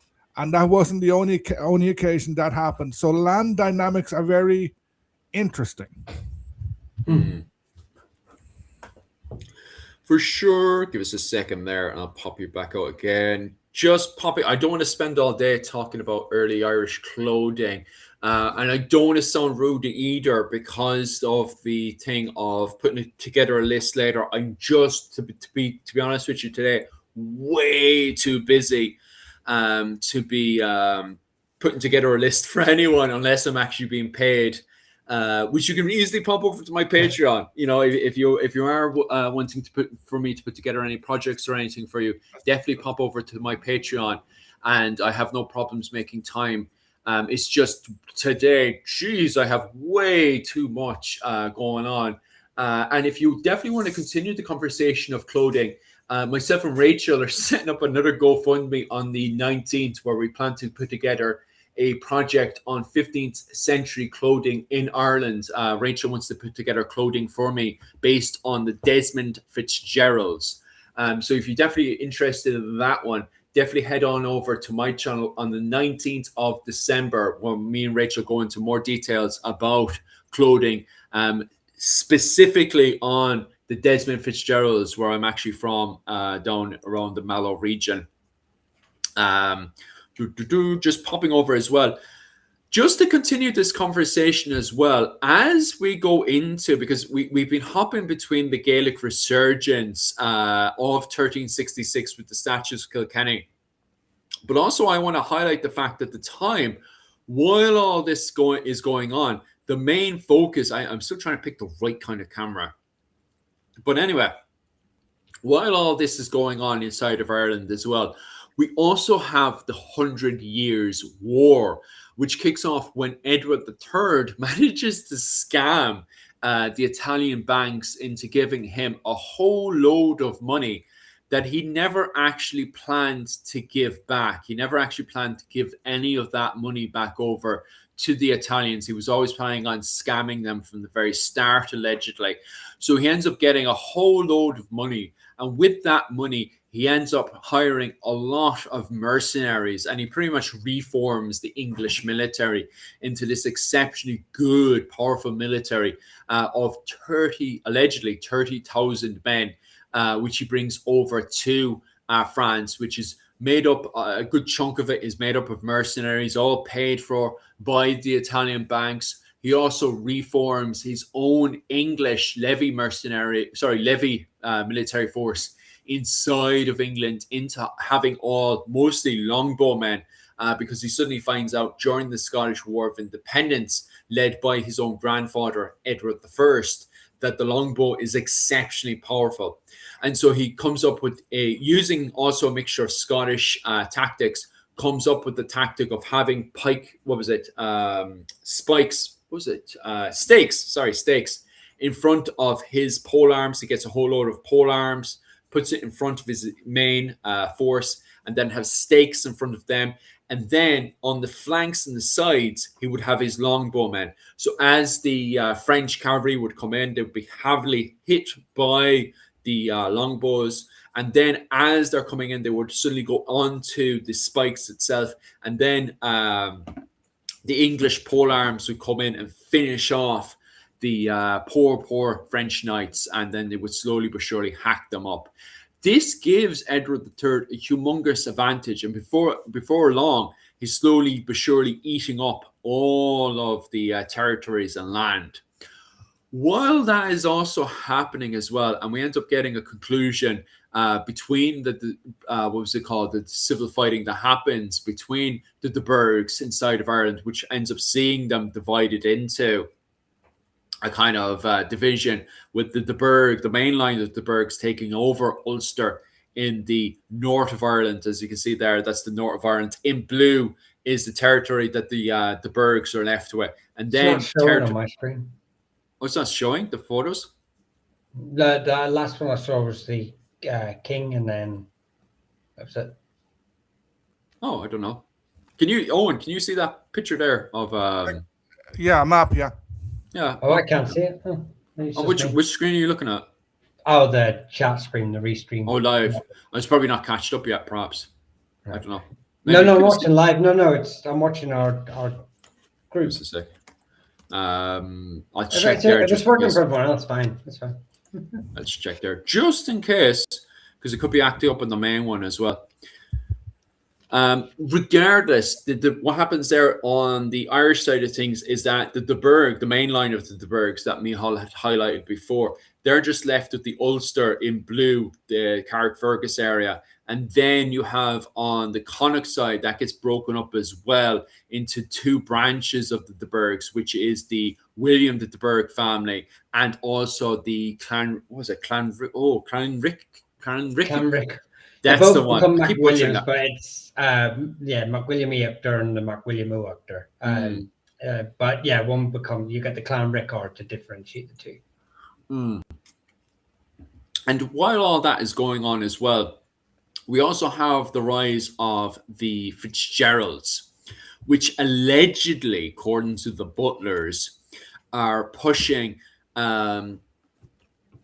allegedly, according to the Butlers, and I do highlight that, according to the Butlers, pushing to become the High Kings of Ireland, especially when the Fitzgeralds marry into the O'Brien family, which is very, very questionable from an English perspective. Regardless, it ends up Maurice Fitzgerald, the first Earl of Desmond, starts up his own little kind of Gaelic push at that point, especially then when his son ends up taking over. Garrold Fitzgerald, the poet Fitzgerald, takes over afterwards, and he definitely pushes out this massive kind of Gaelic push, all right, especially when he starts constructing a whole load of Gaelic literature from his castle over in Kerry and stuff. So definitely, even in the Fitzgerald territories, we can see that massive kind of Gaelic push. And it's very interesting that, and maybe Owen O'Neill will kind of disagree with this, perhaps. I don't know if you'll agree or disagree with this, but this is the point where you start to see much more earlier academics turn around and say, this is the point where you start to see the likes of the Fitzgeralds become more Irish than the Irish themselves. It's definitely, especially from our own perspective today, very, very complicated statement to make. That the likes of the Desmond Fitzgeralds have become more Irish than the Irish themselves. Michal and Owen, what's your perspective of that? That the Fitzgeralds and I don't know about the Butlers at this point, but definitely the Desmond Fitzgeralds have become more Irish than the Irish themselves. First, can I just show you my calendar? Yeah. I got this today. I had to go up to Castle Island, the Castle Island Castle. Oh, wow. That doesn't exist. That's a reconstruction. That's gorgeous, isn't it? It was their biggest castle. And there's a nice picture of their coat of arms. Want that. How the hell do I get a hold of that? I went into Super Value. Super Value? No way. Yeah. Jesus Christ. I'll send you money for that one. Jesus Christ. How do I get a hold of that? That's gorgeous. Can you take the photo? Can you take photos of that one? Yeah, I bought it tonight. Just like driving my daughter up for football training. Jesus I Christ. may well be up, and I get a couple more. Yeah. They have an interesting. They have a history group there, Castle of the Island, because there's nothing left of the castle. It was the biggest, and there's three little broken bits, and they're hidden away. But in relation to more Irish than the Irish themselves, yes and no. Okay. The Desmonds and the Burkes, the Burgers would have been the most Gaelicized. But they still, leaving aside the Burkes, the Burgers, the Desmond Fitzgerald still saw themselves as English. Most importantly, they practiced primogeniture.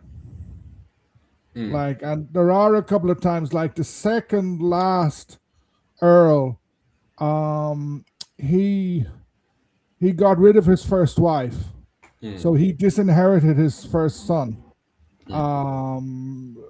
using some legal shenanigans. But they follow that, which is why when Hugh O'Neill in the 9 Years' War, he takes the eldest son or the grandson of the second last Earl and makes him Earl. He's called the Sugan, the Rope Earl, because he was not really an Earl. Like, you don't have Gaelic lords creating Earls. That's what Hugh O'Neill did. They were far from Dublin. They were far from the Pale. So, and most of the people they were over, well, at least away from the towns in Cork and etc., would have been Gaelic peasants.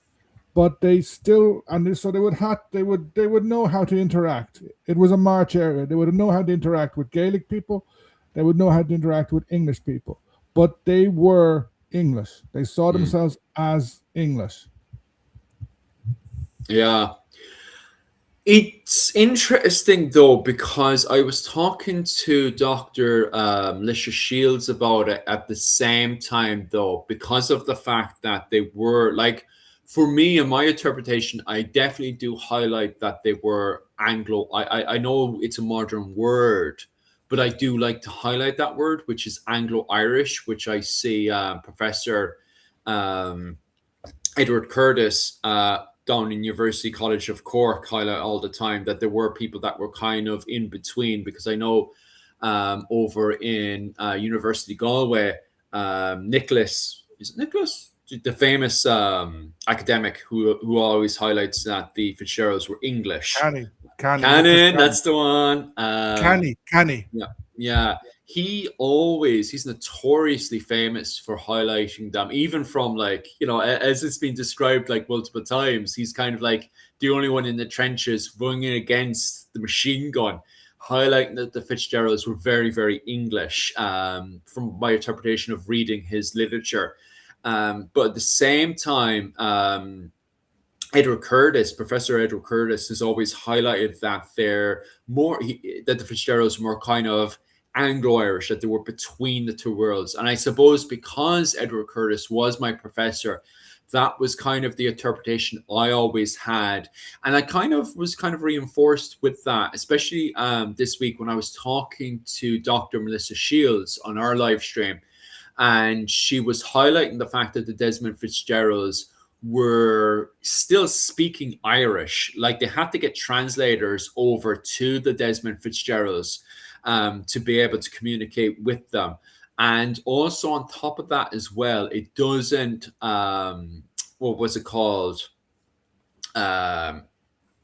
help, especially with the fact that a lot of the Desmond Fitzgeralds at this point are dressing very, very Gaelic.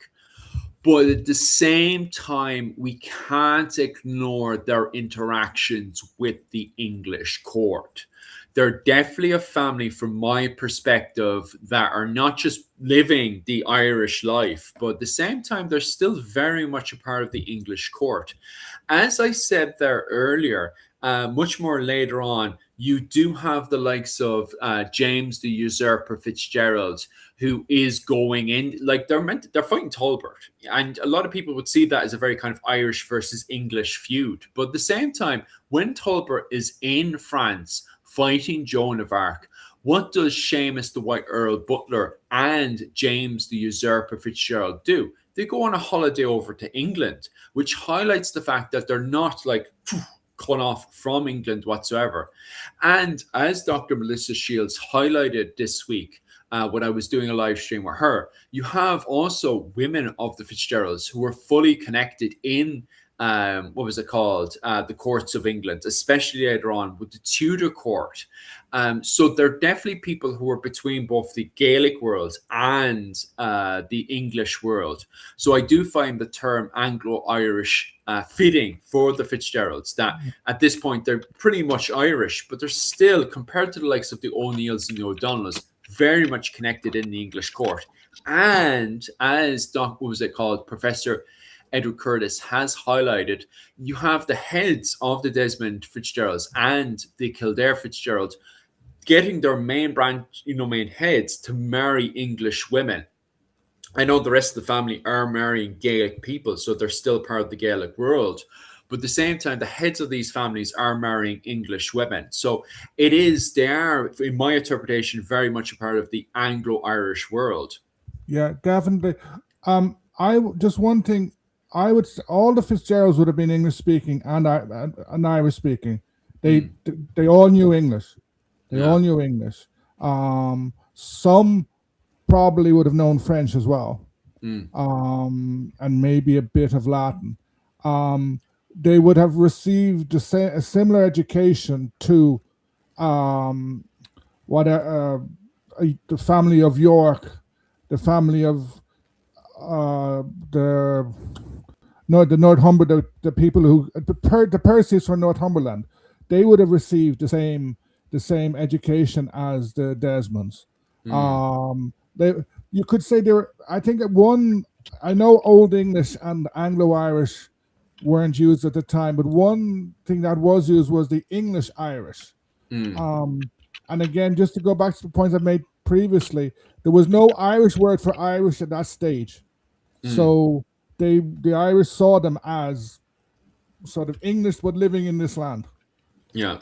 And they like you can go to the border with Wales, and you'll find plenty of English families, lordly families there who can speak Welsh, and they are not sure of what Welsh costume clothing would have been in the 14th, 15th, 16th century. Was it different from the English?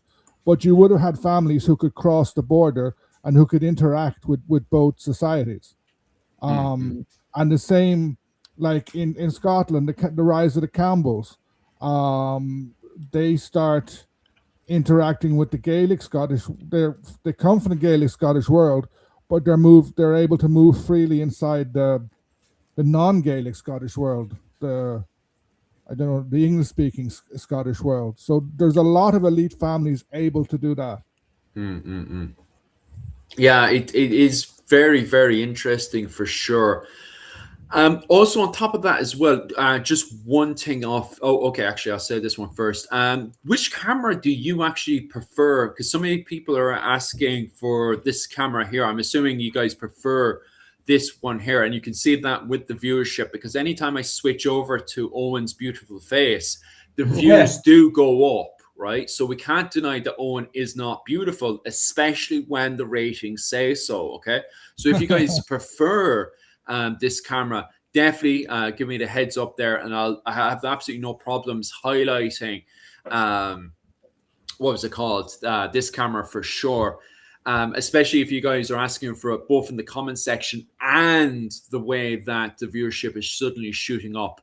I know at times it can actually quite annoy Mihal, because a few times, all right, when I'm doing it, I'll suddenly shoot up to Mihal there, and although the views do go up, it is very annoying for Mihal, who's trying. He's in the middle of his speech, and I'll suddenly switch to this one. The views go up, but at the same time, Mihal gets very distracted while he's in the middle of one of his speeches. And so I'm very wary about that as well. But yeah, definitely in the comment section there, if you prefer this camera, definitely comment below. Or if you prefer this one, the multiple one, definitely give us if you prefer the singular one, this one, which is the singular one, or you prefer the multi one, definitely comment below, because I kind of need this feedback, especially when the ratings are jumping up the way they are, because anytime I jump over to the singular comment one, geez, the views, I'm watching the views here on the multi-stream, and it just sparks up. It's absolutely amazing stuff. But at the same time, I love showing off pictures and stuff as well. So I might still switch between the two, but definitely give us feedback on what was it called, which one is the best, because I definitely want to continue promoting this stuff. Just heading back over to Dr. Owen O'Neill, I got a question. Oh, sorry, a thing there. Could you show off the calendar once again? And where did you get the calendar? He said Super Value. No. Garvey's Super Value in Castle Island. It is by the Castle of the Island. That's the history group. If you it's not on the screen. Put it to long form. Philip. I can't. You can't put it on once it's locked into this version. You can't really put it on to long form. We'll take pictures of it later. Definitely take it, because that is absolutely amazing. It blows me away. Those are the pictures. See, a lot of the pictures are of reconstructions, and then there's local castles. If you Google the Castle of the Island history, you'll find it. Hold on. Yeah, on Facebook, it's the Castle of the Island, and then you have www.castleislandcastle.com. And the guy's name is Robert Maguire. Sort of Caveman's interested. Yeah, but Maguire spelled funny, MC Guire. All right. So he's a local historian who's kind of rediscovered the history of the castle, because Castle Island in Irish is Ilan Kerry, the island of Kerry, and the English used to call it that as well. Sort of, it's Tralee grew, although Tralee is a medieval town, it grew in importance massively from the 17th century onwards, and Castle Island got destroyed a few times too many, and declined in importance. But I'll get some pictures for next time. Oh, 100%. Because, God, that's absolutely gorgeous. As long as we make sure to reference it, because I definitely want people to go and buy that calendar and really support that. Because, God, I'd love to see more of that. And if anybody wants to buy it and pick up one for me, definitely do so. Because, God, I'd love to pick up that one as well. It's absolutely gorgeous. And perhaps pick up one for Mihal as well. Just heading over to Jim's comment there. It doesn't look like Mihal prefers it that much. I'll shoot off to Mihal again. Absolutely beautiful fella. But you can't. I can't disagree with it, because every single time I highlight our faces, even Owen O'Neill, just as he was talking away there, the views are popping up like there's no tomorrow. So it is working. And then when we switch over to this again, it kind of looms around the 20. So. It is working, like, for sure. What else do we have? All the native English nobles were replaced after Hastings. So from 1089, the whole country was ruled by French nobles, making the native Anglo-Irish serfs. Sorry, Michal, we were saying there. All. The 99%, but not all. There's Swinton's claim descent, the Berkeleys claim descent from paternal. The Howards may have claim it as well in part. Who else? There's another family. I think the Swintons are actually Scottish, from the Scottish borderland areas. There are a few others that just sort of claim it as well, that may have it in there. The Anglo-Saxon records of, are very sparse at best, especially when it comes to, we don't know the relations of individuals during that time period in England. Who is, is he the son of this individual? Is he just as a brother-in-law? Is he, so there's a little bit of gray area for the first sort of, a couple of years of Norman rule. But some families still certainly claim that paternal lineage. The Berkeleys Berkeleys and Howards are probably the most prominent families that would remain. Berkeley still own the castle that they owned back then anyway. But certainly these families came from lower middle class ruling nobility rather than the higher echelons. So they're related to the royal families, stuff like that. And they came from more mid-level nobility, but they were reduced heavily in status, and obviously all the earldoms. And there's it's only something like it's literally single digits, the amount of families that would become like the Earls of England from the Norman conquest, and many other families who claim heritage from Norman knights who came across in 1066 are fabrications as well too. A lot of the families didn't have heirs in the male line, and many more got lost through history, so we don't actually know all the individuals who fought at the Battle of Hastings and then went on to have progeny. So for sure. And getting back on topic as well, Davy Jones sliding it back on topic again with the Black Debt. I 100% agree, especially on the topic we were just talking about, how allegedly the Fitzgeralds were becoming more Irish than the Irish themselves, especially from the period of Maurice Fitzgerald, the first Earl of Desmond. We do start to see that Gaelicization of the group of people I was referring to as the Anglo-Irish. And the Black Debt coming in definitely kind of reinforced that, how a lot of these areas, such as Dublin, Cork, Waterford, Limerick, and a lot of areas that were controlled by, quote unquote, the Hiberno-Normans. A lot of those people who were originally kind of English levies and stuff, kind of English, quote unquote, peasants, serfs, as people refer to them as well, a lot of them have to be replaced. And the people replacing them, from my interpretation of the literature, is the Gaelic. You know, it's native Gaelic people that are replacing the English in a lot of those territories and stuff. And that's after the Black Death. The Black Death comes in and it hits very, very heavy those English areas because they're very, very built up, from my interpretation. And then more of the countryside areas. Now, I'm not saying, you know, areas like the O'Connors, the O'Neills aren't hit, but at the same time, they don't appear to be as heavily hit as those built up areas controlled by the English at the time. So what happens is that a lot of Gaelic seem to go into those areas and take up those jobs, which helps Gaelicize a lot of those quote unquote Hiberno-Norman areas at the time. So I definitely agree with what David Jones says. However, David Jones then, and this is a part I do kind of disagree with you there, the Battle of Turles, I don't really put it, if you're talking about the one that happens, maybe there's one I don't know about, but if you're talking about the one that happens in 1174, I definitely disagree with that one. I don't really consider the Battle of Turles as part of the Gaelic Resurgence. Do you guys consider it as part of the Gaelic Resurgence? It's a little bit early, although it is a turning point in Norman and Gaelic. You know, it's one of the early victories of Gaelic forces, combined Gaelic forces against the Normans.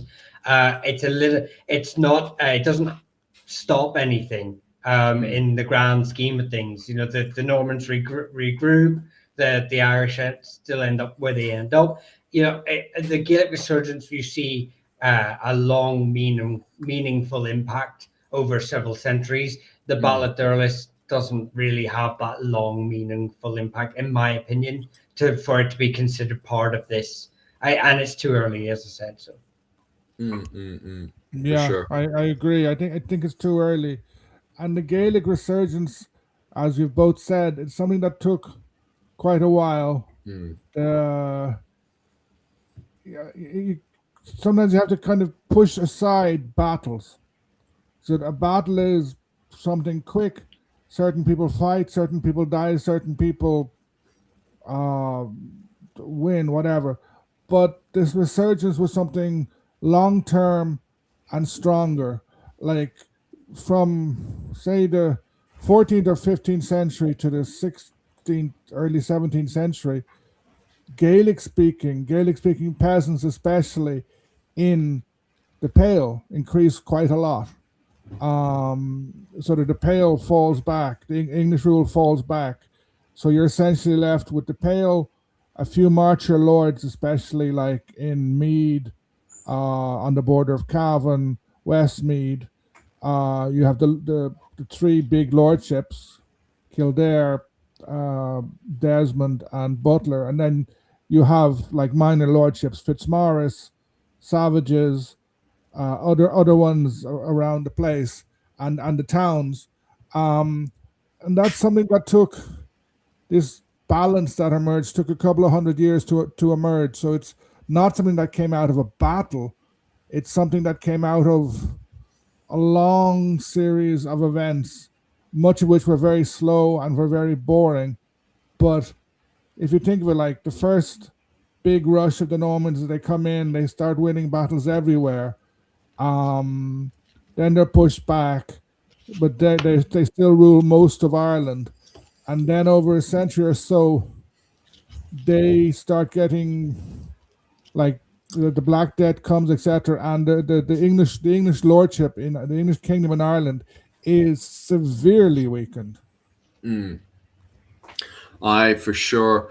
Well, another part of it as well, you got to remember, and you've kind of touched on it, but a lot of the English nobility or Norman nobility are absentee landlords in effect, because they've been taken away for the 100 Years' War. So a lot of these sort of encroachments that are happening, and all these families consolidating wealth and power and moving into Norman lordships, it's happening. It's not happening under their watch. Effectively, it's you know, they're coming back to it after being away campaigning, etc. So they're kind of on the back foot a wee bit for a lot of it. But it is a lot of it like instead a lot of it's boring. It's cultural. It's just this adoption of families just being absorbed by Irish culture and then sort of leaning towards that sort of side of politics because, again, most of medieval Ireland and Europe relies on what can my lord protect me? If he can't, then this lord can protect me. Well, the Gaelic lords are gaining power. The English lords are away in the 100 Years' War. Do you know what? I'm going to become now Sean Og instead of John of wherever. So, and I'm going to go and align myself with the O'Briens. Well, I think if we went back to the original conversation we had at the start, and you see that, what's it called?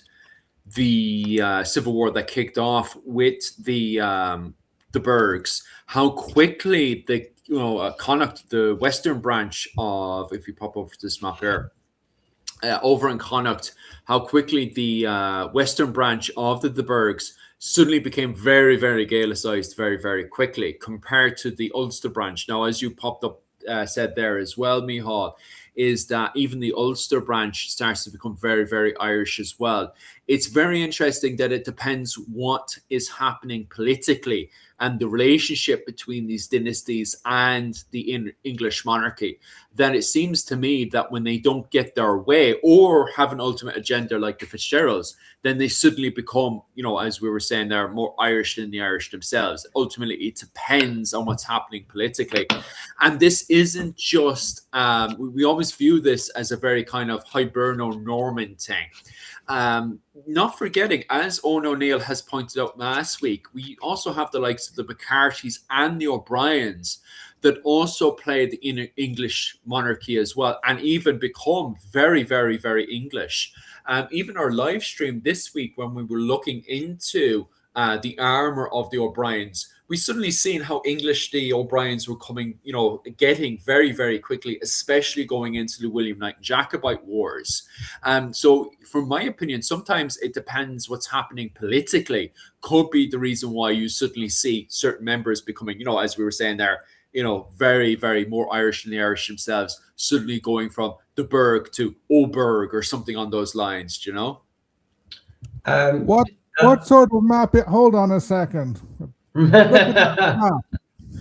This is just a map to highlight Connacht. Don't get too excited. In what map does Cork reach the Shannon Estuary? Capital of Ireland. Capital of Ireland. I will just say, someone said, and it's along this discussion. Yeah, I understand that. But I think they would still hold on to some sort of their identity. As an individual, possibly, which is why we're saying this is an extended period. So I changed my name and I changed my allegiance, and I marry an Irish woman, and I slowly start to, my English clothes that I was wearing, they wear out. My Irish wife makes me a brat, starts to go like that way. But the thing is, I'm rearing my children. My children are being reared by my wife. They're being reared within the clan system, within her family network. They become Irish. Then the next generation, this is the gradual process we're on about. And this is why the Gaelic resurgence, when you talk about it, you're talking 1350 to 1500. It's a gradual thing.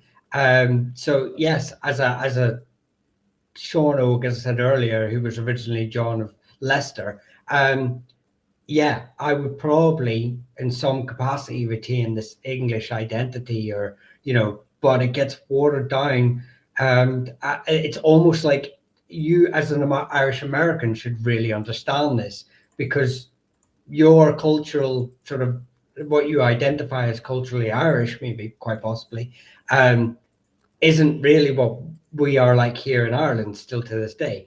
There's a gap, and you're not just you, Jim, but individuals like yourself actively trying to hold on to that Irish identity. But this imaginary Sean Og is not holding on to it because it's not to his benefit to hold on to it. He's not living in the English-speaking world. He's not living under English protection, so he's not trying to retain it.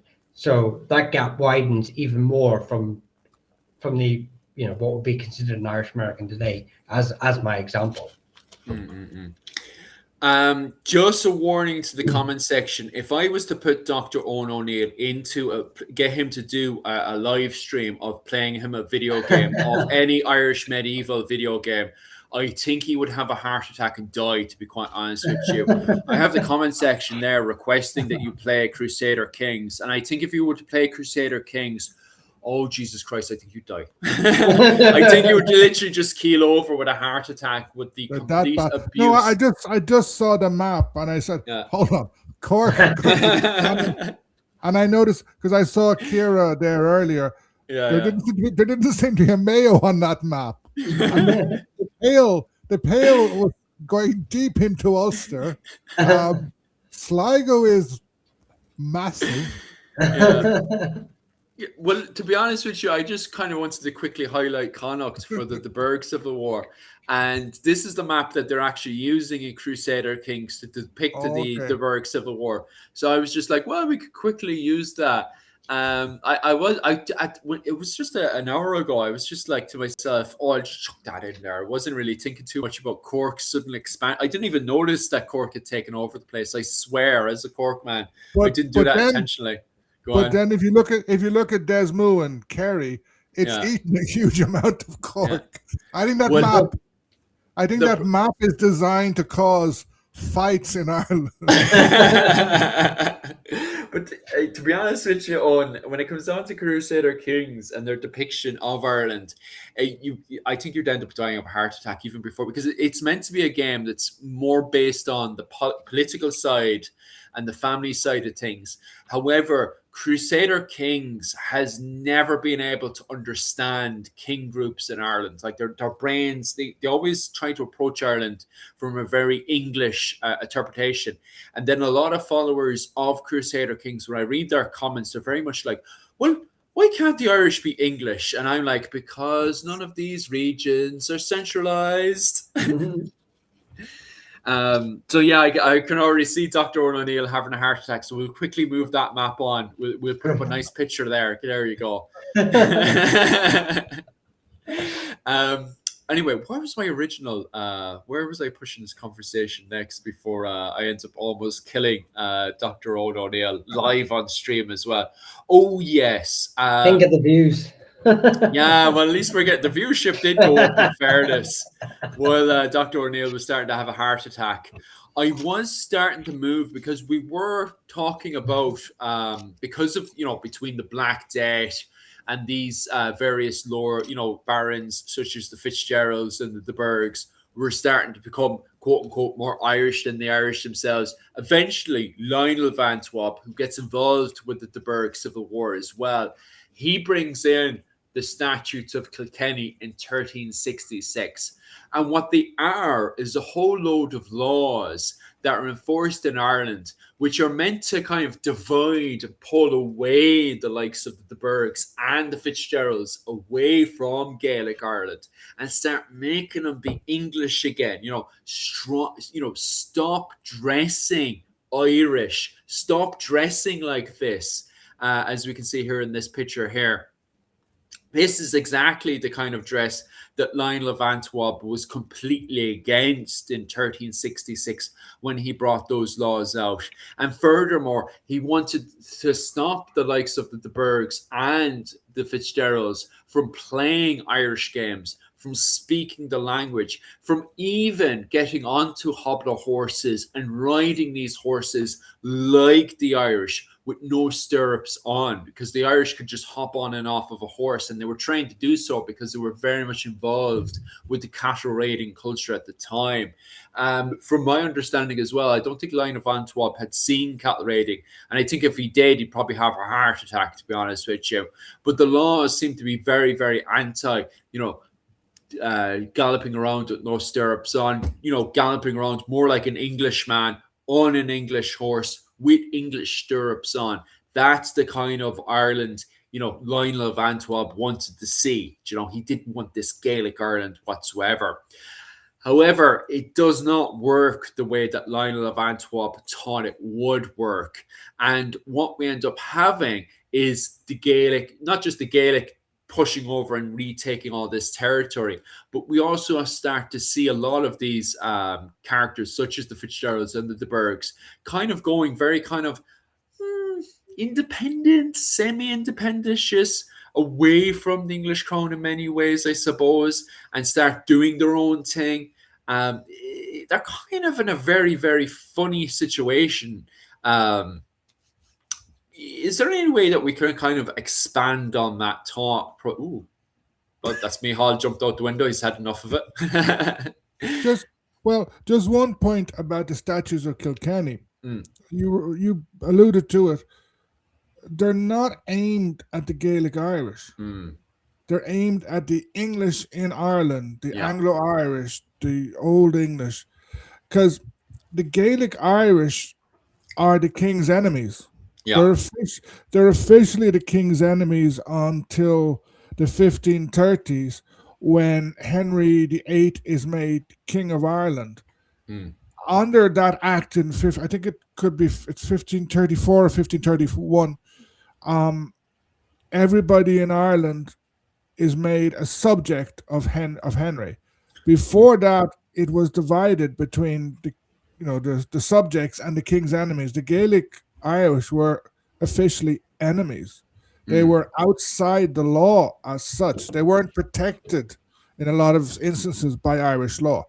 Of course, there's a huge interaction. There's trade, there's marriage, etc., labor, but the Gaelic Irish are excluded. So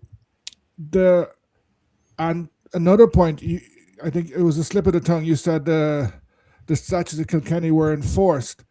To me, they weren't enforced. They were enacted, and they were a complete failure. Yeah, they didn't manage to stop the Gaelicization of many English, which was something out of necessity, because these English families were in a Gaelic world. Yes, they, like Butler, Desmond, Kildare, they were very powerful, but if they went out to pick up the newspaper and some milk and sausages, they'd have to ask for them in Irish. Yeah, yeah, definitely, for sure. Now I've got the weirdest image in my head of the local boys going down to your local shop to pick up that calendar there, for sure. What was it called? But then it brings us into this kind of strange situation as well, because I do fully agree that it was like Lionel of Antwerp's intention was not. And by the way, at this point now, when we go up to 1370 and stuff, Lionel of Antwerp ends up getting himself poisoned. He ends up making way too many enemies, never mind in Ireland, but also overseas as well. And they end up poisoning him, get rid of him. But it's interesting in the fact that, and this is definitely another conclusion that we can see with, I'm looking at his book here, but I can't see his name, is the book Richard II and the Irish Kings. And in that book, it does also highlight exactly... Darren McGettigan? That's exactly it. That's the book. And in that book, it highlights exactly what you said there, that the original intention was not against the Gaelic Irish. But it's funny, after the death of Lionel of Antwerp, and as we get into Art MacMorra Cavanagh's Gaelic Resurgence from 1370 to 1420, it's interesting that he was very affected by it because of the fact that he did marry an English woman. Her name literally just on the side of my head. It'll come back later. But he did marry an English woman. And it does very much annoy Richard III because of the fact that he's now taking, because of inheritance, her inheritance is now taking away land from the English legally as well in many ways.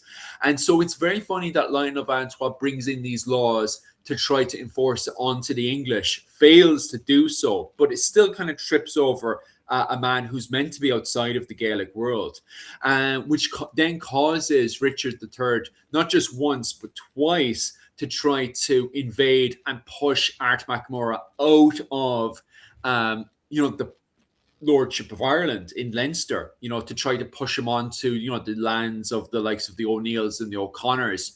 That is very, very, very interesting. And in fact, it leads to Art MacMurrough then having multiple successful campaigns. No, don't get me wrong. Richard III is very successful in his first campaign in Ireland. Okay, so I'm not saying that, Art MacMurrough Covenant's completely successful. Richard II. Punish myself there. Yeah, you're right. Richard II, who comes in and first time around, successfully beats Art MacMurrough Covenant. The second time around, he's completely wiped out of it. His campaign in 1399 is completely hammered by Art MacMurrough Covenant. And Art MacMurrough Covenant does win a series of massive victories, even goes in and sieges important English castles and captures them from the English. And then in 1370, goes up to Dublin and actually takes the Black Rent from the men in Dublin at the time, from the Pale, which is also very, very interesting, very important in itself. Is there anything else you guys want to elaborate on when it comes down to the massive topic that is Art MacMurrough Covenant? Okay, I wanted to talk about Richard II. Because as far as I know, after Richard II, the next English monarch who comes to Ireland is James II. When the English would say he's no longer monarch, the Irish would say he is, and then William III. So Richard II, he comes home from Ireland the last time and he gets booted out. He gets deposed. And this creates a kind of shock, a long-term shock in English ruling circles about do not get bogged down in Ireland. No other king goes, or queen, in part because then they're bogged down with the War of the Roses. But Philip II in Spain is facing this big, huge revolt in the Low Countries, Belgium and the Netherlands and Luxembourg. He saves what's now Belgium and Luxembourg by creating a royal court. Marrying his sister and her husband are sent as sort of sovereigns to Brussels, and they create a court. If Elizabeth had done something similar, or Henry VIII, if they had gone to Dublin, even for a while, they could have had a big impact. But one of the reasons they don't is the lesson of Richard II. They're kind of scared. They're just saying, like, an English king going to Ireland is bad news for that English king in England. It's this long-term shock that it takes, that it's only at the end, the end of the early modern period has got over, and like William comes to Ireland to fight James, to fight for the crown. And then I think the next king to visit, or it's actually a queen, I think it's the next one who comes is Victoria. I think that's it. Yeah, you're right there. Like, okay, I suppose after the whole Gaelic resurgence, and we end up having Art MacMurrough Covenant poisoned in New Ross in 1420. After that,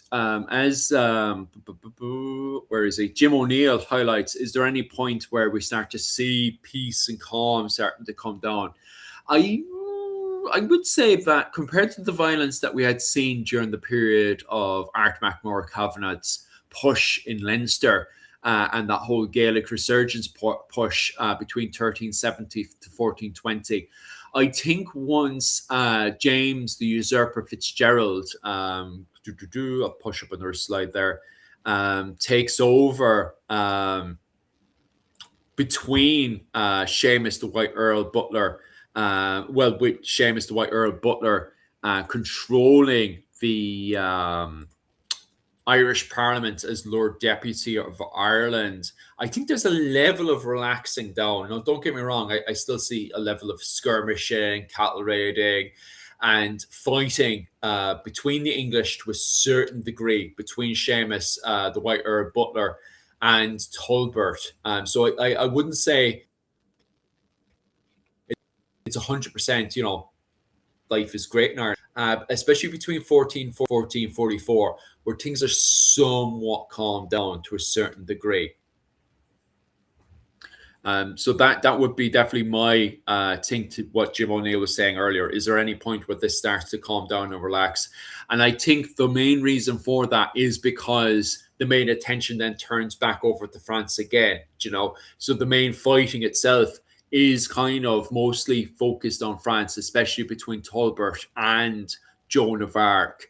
But at the same time, you definitely see the Irish, well, the members of James the Usurper Fitzgerald and Seamus the White Earl Butler still going between. It's not like they're suddenly just click the fingers and they're becoming more Irish than they're Irish themselves. They're kind of going between the two worlds in itself, and eventually even Butler goes back in bed with the English again against James the Usurper Fitzgerald. So it still seems to be very, very complicated even in that era.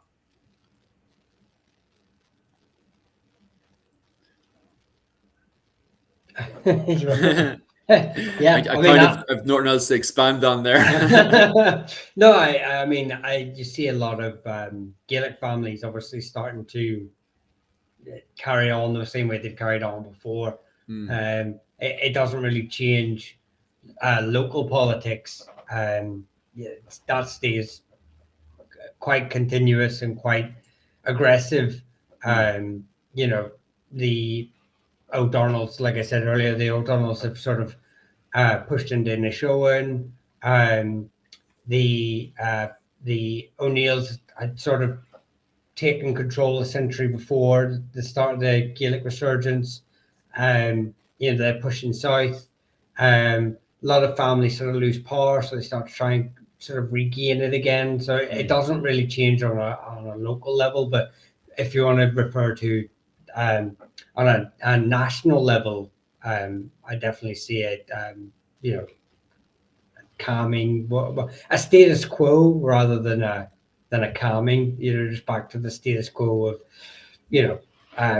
small land disputes and cattle raiding and stuff like that. So yeah, you could also say that nowhere in Europe was really peaceful before the end of the 17th century or the 18th century, because everywhere you have low-level conflicts between aristocrats, between nobles, or between important nobles and the crown. Like in the 1640s, you have the Fronde, which is a series of rebellions in France of nobles against the king. It's only at the end of the 17th, 18th century that you have strong states that are able to impose some sort of control and stop this fighting. Like there would have been, since the emergence of the Gaelic culture and its destruction in 1603, there would have been constant fighting among elites. But how, like cattle raiding and such, or minor battles, how much of that affected the peasants in the field? Because these people doing the cattle raiding, they didn't really. The peasants in the field were doing important jobs. Yeah. They were, growing the food to feed the guys who could do cattle raiding and fighting against each other. It wasn't a very destructive warfare. That the warfare, in comparison with warfare in Elizabethan times or warfare in the 17th century. That would have been true in a large part of Europe. Granted, you had some things like coming up to the Battle of Agincourt, the English army were doing, there's a word for it, they were basically going out and burning everything, annoying the French. You had some stuff like that, but most local conflict was quite localized. Yeah, it definitely is a turning point after the death of Art MacMur Covenant, when he's poisoned in New Ross, and then suddenly, to be honest with you, I think it's mostly down to the politics that's happening in both France and England, because God, where I think between 1440 and 1444, there's definitely a period where everything's starting to relax down in Ireland, but at the same time, England, like we talk about, like why can't the Irish, stop fighting amongst themselves? It's funny how, like, this is a point where the Irish kind of stop fighting amongst themselves, especially when, surprise, surprise, the Butlers and the Fitzgeralds can get along for a change and actually rule the Irish Parliament as Lord Deputy. But at the same time, England is completely broken and divided, under the reign of Henry V, as you can see there with the movie The King. Not really, now granted, not really the best depiction of Henry V, but at the same time, it does give you that tiny little sense that at the time you're dealing with a high conflict. The only problem with the movie The King is it has a very old-fashioned interpretation of the 100 Years' War, that it was a war that was fought between France and England. Not the case in reality. Henry V, and pretty much at his time, what was left of his military was really insanely fractured. He's dealing with massive rebellions in Wales. He's dealing with huge rebellions in the north of England. He's barely holding into his own territories in the south of England, with constant nobles flaring up left, right, and centre. And then the reason why, Henry V is able to invade into France and exploit the situation is because France is facing the exact same problem as well, with all these civil wars kicking off left, right, and centre. One of the biggest ones is fought between Paris and Burgundy at the time, fighting over the crown of France. So even in France, huge, massive civil wars kicking off left, right, and centre. So it's very funny, just as Ireland is starting to get nice and relaxed and comfortable, England and France, that is not the case whatsoever. Why can't you turn around there and say, why can't England and France stop fighting amongst themselves? It's quite funny people don't bring up that, and especially people have. I mean, that film, like, it tries to, like you said, it tries to turn it into almost like this nationalistic war of like nations, when actually it's just a dynastic feud between two warring houses, no different to the conflicts happening in Ireland, effectively. And again, it just reiterates that point that Ireland is this backward, constantly fighting amongst themselves, and this barbarous nation. When it is, but it's because it's no different to the rest of Europe. Everything like that is happening in Ireland is happening in Europe. And same with Scotland. I mean, you've got them at this time in about 1400. You've got the MacDonalds coming across and settling Antrim, and that brings a whole new level to Ulster politics. That would almost seem to have long-term effects. But I agree. It's I would even go as far as to say it's about 1500 that you start to see the end. That's why I use the end of the Gaelic Resurgence there, because then you have the Battle of Knockdoe, you have the Battle of Slieve with the MacDonalds and McQuillans, Quillans even. You've got loads of really big battles in the early 1500s that sort of just start to kick it all off again. But obviously these embers start at the end of the 15th century rather than starting at the beginning of the 16th. So I definitely agree with it tying down and lowering down, but at the same time I feel like a point needs to be raised that how people interpret that war, the 100 Years' War, and not apply it to Irish history as well, in the sense of like everything that you're seeing is happening in Europe as well. It's just I think a bit narrow-sighted.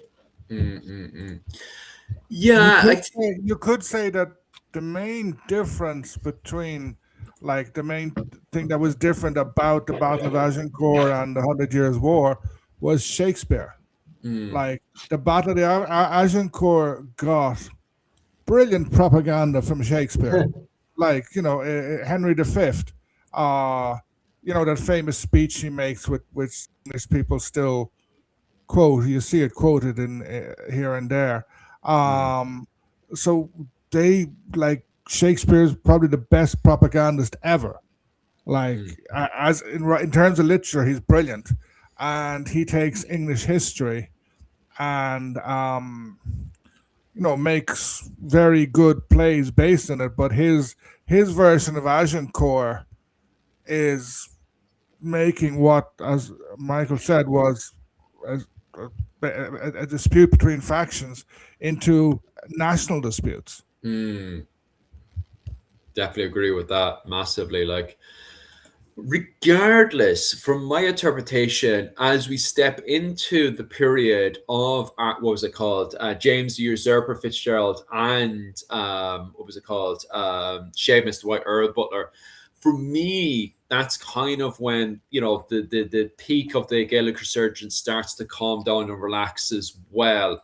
Although, like, obviously, as Michal and myself had said at the very start, you know, when do you put a date on the start of the Gaelic resurgence and when can you put a date of the end of the Gaelic resurgence is very much a debatable thing. Like, you know, here we have maps that clearly highlight that the Gaelic resurgence started to calm down and relax around 1450.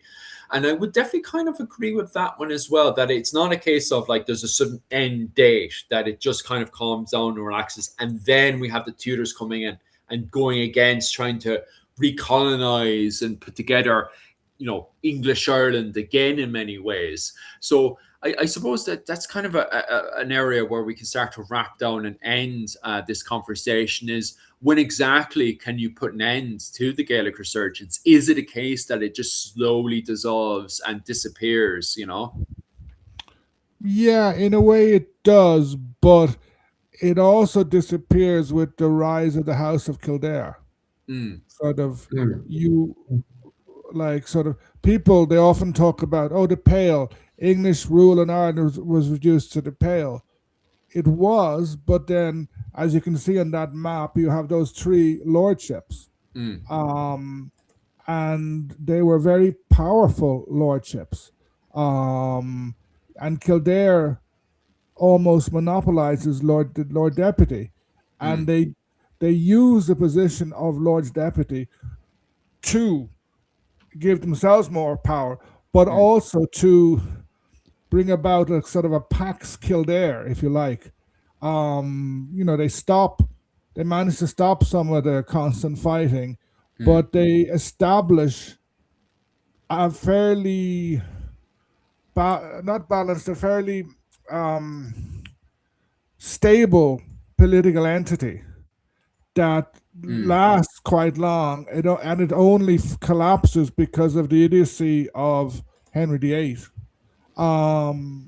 So I think the Gaelic resurgence had run its course, had lost kind of power in a way, and then the Kildare, you have the rise of Kildare, and you have a kind of a balance then between, you have various lordships, some are Gaelic, some are English, and there is a balance. If Henry and then the Tudors hadn't, well, Henry was a Tudor, if they hadn't made such a mess of asserting a sort of centralized power, because the Tudors hated local powers, if they hadn't done that, you could have had a very stable, a much more stable society emerging. Yeah, I think the Kildare ascendancy, where they were basically uncrowned kings of Ireland, is a term coined for them. It's funny, you have the more Irish than the Irish themselves for the Desmond branch, and then you seem to have uncrowned kings for the Kildare branch. And it's even funnier that, you know, it almost didn't happen. You know, that not like in the early, in like 1400 or something like that, the dynasty was nearly completely wiped out with the fifth Earl's death, and then it's only because Henry VI, was it, recognized Fitzgerald, Thomas Fitzgerald the VII Earl. You know, so, and then suddenly with that traction, they were able to, you know, Gerald Moore and stuff like that were able to capitalize on that. But yeah, I mean, they go from the smallest, probably the least important of those three families you see on that map, to for I think nearly a century? Is it like nearly a century? But they become the most dominant. For sure. Okay, so I'll start tidying up the chat now. I just want to thank you. Go on. I threw into our private chat because I can't seem to get to the chat. the details for getting that calendar. If you look at our private chat and just throw them into the main chat so people can see it. I just wonder if I click on this, would it be able to jump into all of those? If you don't mind, just okay. Okay, if you don't mind, just checking your own private chats there to see if that link got in there. Just actually, I might fly around as well. That's just the link there for that. It's the link for the calendar, is it? Yeah. I'll put it on mine here, sorry. Hopefully I can get a hold of a copy for myself as well. But regardless, and I just want to go and check if that's popped up. Actually, I'm actually over in your chat now, so I can actually post that over to your chat there, Dr. Owen O'Neill, and I've done mine. My one's popped up as well, so that's grand, right? So I just want to thank everybody for coming over today for this conversation. You definitely, the comment section today, once again, absolutely amazing. Thank you so much for all the feedback and all the questions as well. And thank you so much, Caveman, as well, for prompting me a good few times. There's a few times myself and Michal went into a little bit of a tangent. And Caveman, especially when it comes down to early on, when he gave that nice little prompt of the Black Death, definitely means the world for me, Caveman. So thank you so much for all your comments and prompting us to get back into the main conversation as well. And I just want to thank everybody as well for all the questions and stuff. When it comes down to Viking Limerick and stuff, I definitely will expand on those conversations definitely later on. Tonight now, I just want to kind of tidy up everything, especially when poor Michal and Dr. O'Neill have to get up nice and early tomorrow for work and various other bits and bobs. So I kind of want to send those lads off to bed, especially when it's starting to get very late now over in Ireland compared to over in the States. But regardless, if you want to support my work, definitely head over to my Patreon, and you can send me whatever money is grateful to you. That would mean the world to me. And of course, as well, I also do classes on Sunday night as well. So if you're interested in that type of stuff, definitely head over to my Patreon. It's about 20 quid a month, not too bad. And this week, on this Sunday, we'll be covering what life was like in Ireland in the early 13th century. So definitely head on over there and check that out.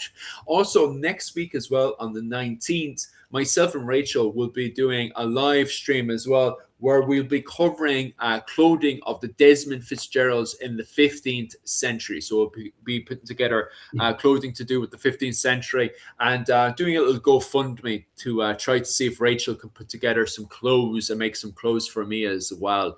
So definitely, if you're interested in 15th century clothing, definitely head on over there and support myself and Rachel for sure. Dr. Owen O'Neill, if people want to support your work, and also people were also highlighting it in the comment section as well. I don't know if you can find the comment there. People are highlighting the fact to definitely go over to your channel and check out your new video. You've put so much time and effort into it, which is Ireland and Elizabeth I. Can you tell us a little bit about the video, why people should go and check out this video, and also how can people support your work financially as well? Okay, financially, you can. My Buy Me a Coffee account is just go to my videos and you'll see it. I think it's Ferris Fassa. Buy Me a Coffee, Ferris Fassa, or I have YouTube. Thanks, but Buy Me a Coffee is better. It takes less. YouTube eat money. They do. They take such a large percentage out. I'm glad that Patreon has changed their terms and conditions for us to get higher percentages. Yeah, my video on Elizabeth and Ireland is basically looking like Elizabeth is regarded as this wonderful queen in England, presiding over the golden age, etc.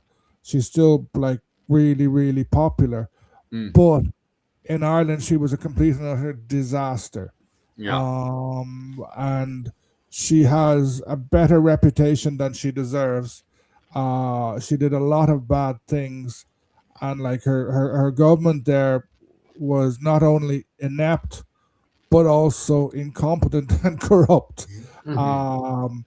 So it's just an introductory video. I may do more if enough people watch it, etc.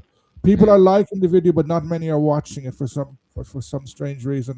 YouTube, the first day was brilliant, and then the algorithm I think Elizabeth's ghost changed the algorithm. And stop. That's what caused, what was it called? Mihal can tell you all about it, but that's what caused the fighting between me and YouTube years back now. And they stopped paying me because I went and it wasn't even like I said anything. I was literally quoting sources at the time about Elizabeth's teeth and the fact that holes were starting to appear on her face. So I wasn't making anything up. I literally was quoting from the source. And YouTube was very much offended by it and actually stopped paying me. So there is massive love from you, kind of definitely some kind of agenda going on with YouTube anyway. I won't delve too much into it because I don't want to be falling off a tower anytime soon. But anyway, what was it called? Or going into a tower and not coming out. Yeah. But regardless, when it comes down to YouTube itself, it's gone very, weirdly enough, because we go onto YouTube to watch videos, it's gone very anti-videos these days. Most views are in fact coming from, as you see in here, live streaming. Live streaming is absolutely amazing. And shorts, that seems to be definitely the way forward lately. So we'll definitely try to continue that kind of stuff. That's why I've kind of gone away from videos, to be quite honest with you, Owen O'Neill. And that's why I've mostly focused on these live streams here and also doing shorts myself. Mihal, if we want to support your work, what's the best way to go about that? Just watch and like the videos. Comment would be great, but likes are probably the best thing. As for, you can become a member, and I do members only lives on a Thursday. So this week we're doing, and I think my memberships, there's a couple of tiers, but some are very cheap. We're doing the continuation of the Norman Invasion of Munster. So from I did the initial one last week, but if you become a member, you can watch the old videos as well. So that'd be great. But apart from that, I'm like Philip, I'm just sort of taking a wee step back from long form content. It's not worth the time and effort that you put into it for the return you get from YouTube at the minute. But it doesn't mean I'm not working on things in the background. So like I said last time we were on live, just watch this space. There's some interest. Did we lose on Mihal, did we? I think so. He froze. Well, anyway, regardless, definitely go over to his YouTube and also TikTok as well and join his members only. Every Thursday night, he covers the various dynasties and families and a nice little presentation. So definitely check that out. Other than that, guys, thank you for all your support. And as always, what can I expand on that one? Oh, yes. And Saturday as well, we'll be covering another live stream as well, where we'll be going into detail about the various clans and dynasties of Ireland as well. So definitely go and check that out. Well, I'll be doing a live stream tomorrow myself at 7.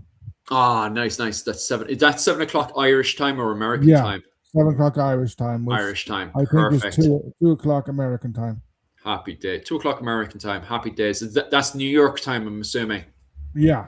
Happy days. But other than that, guys, thank you so much and Slán go bhfuil. Slán. See you. Bye.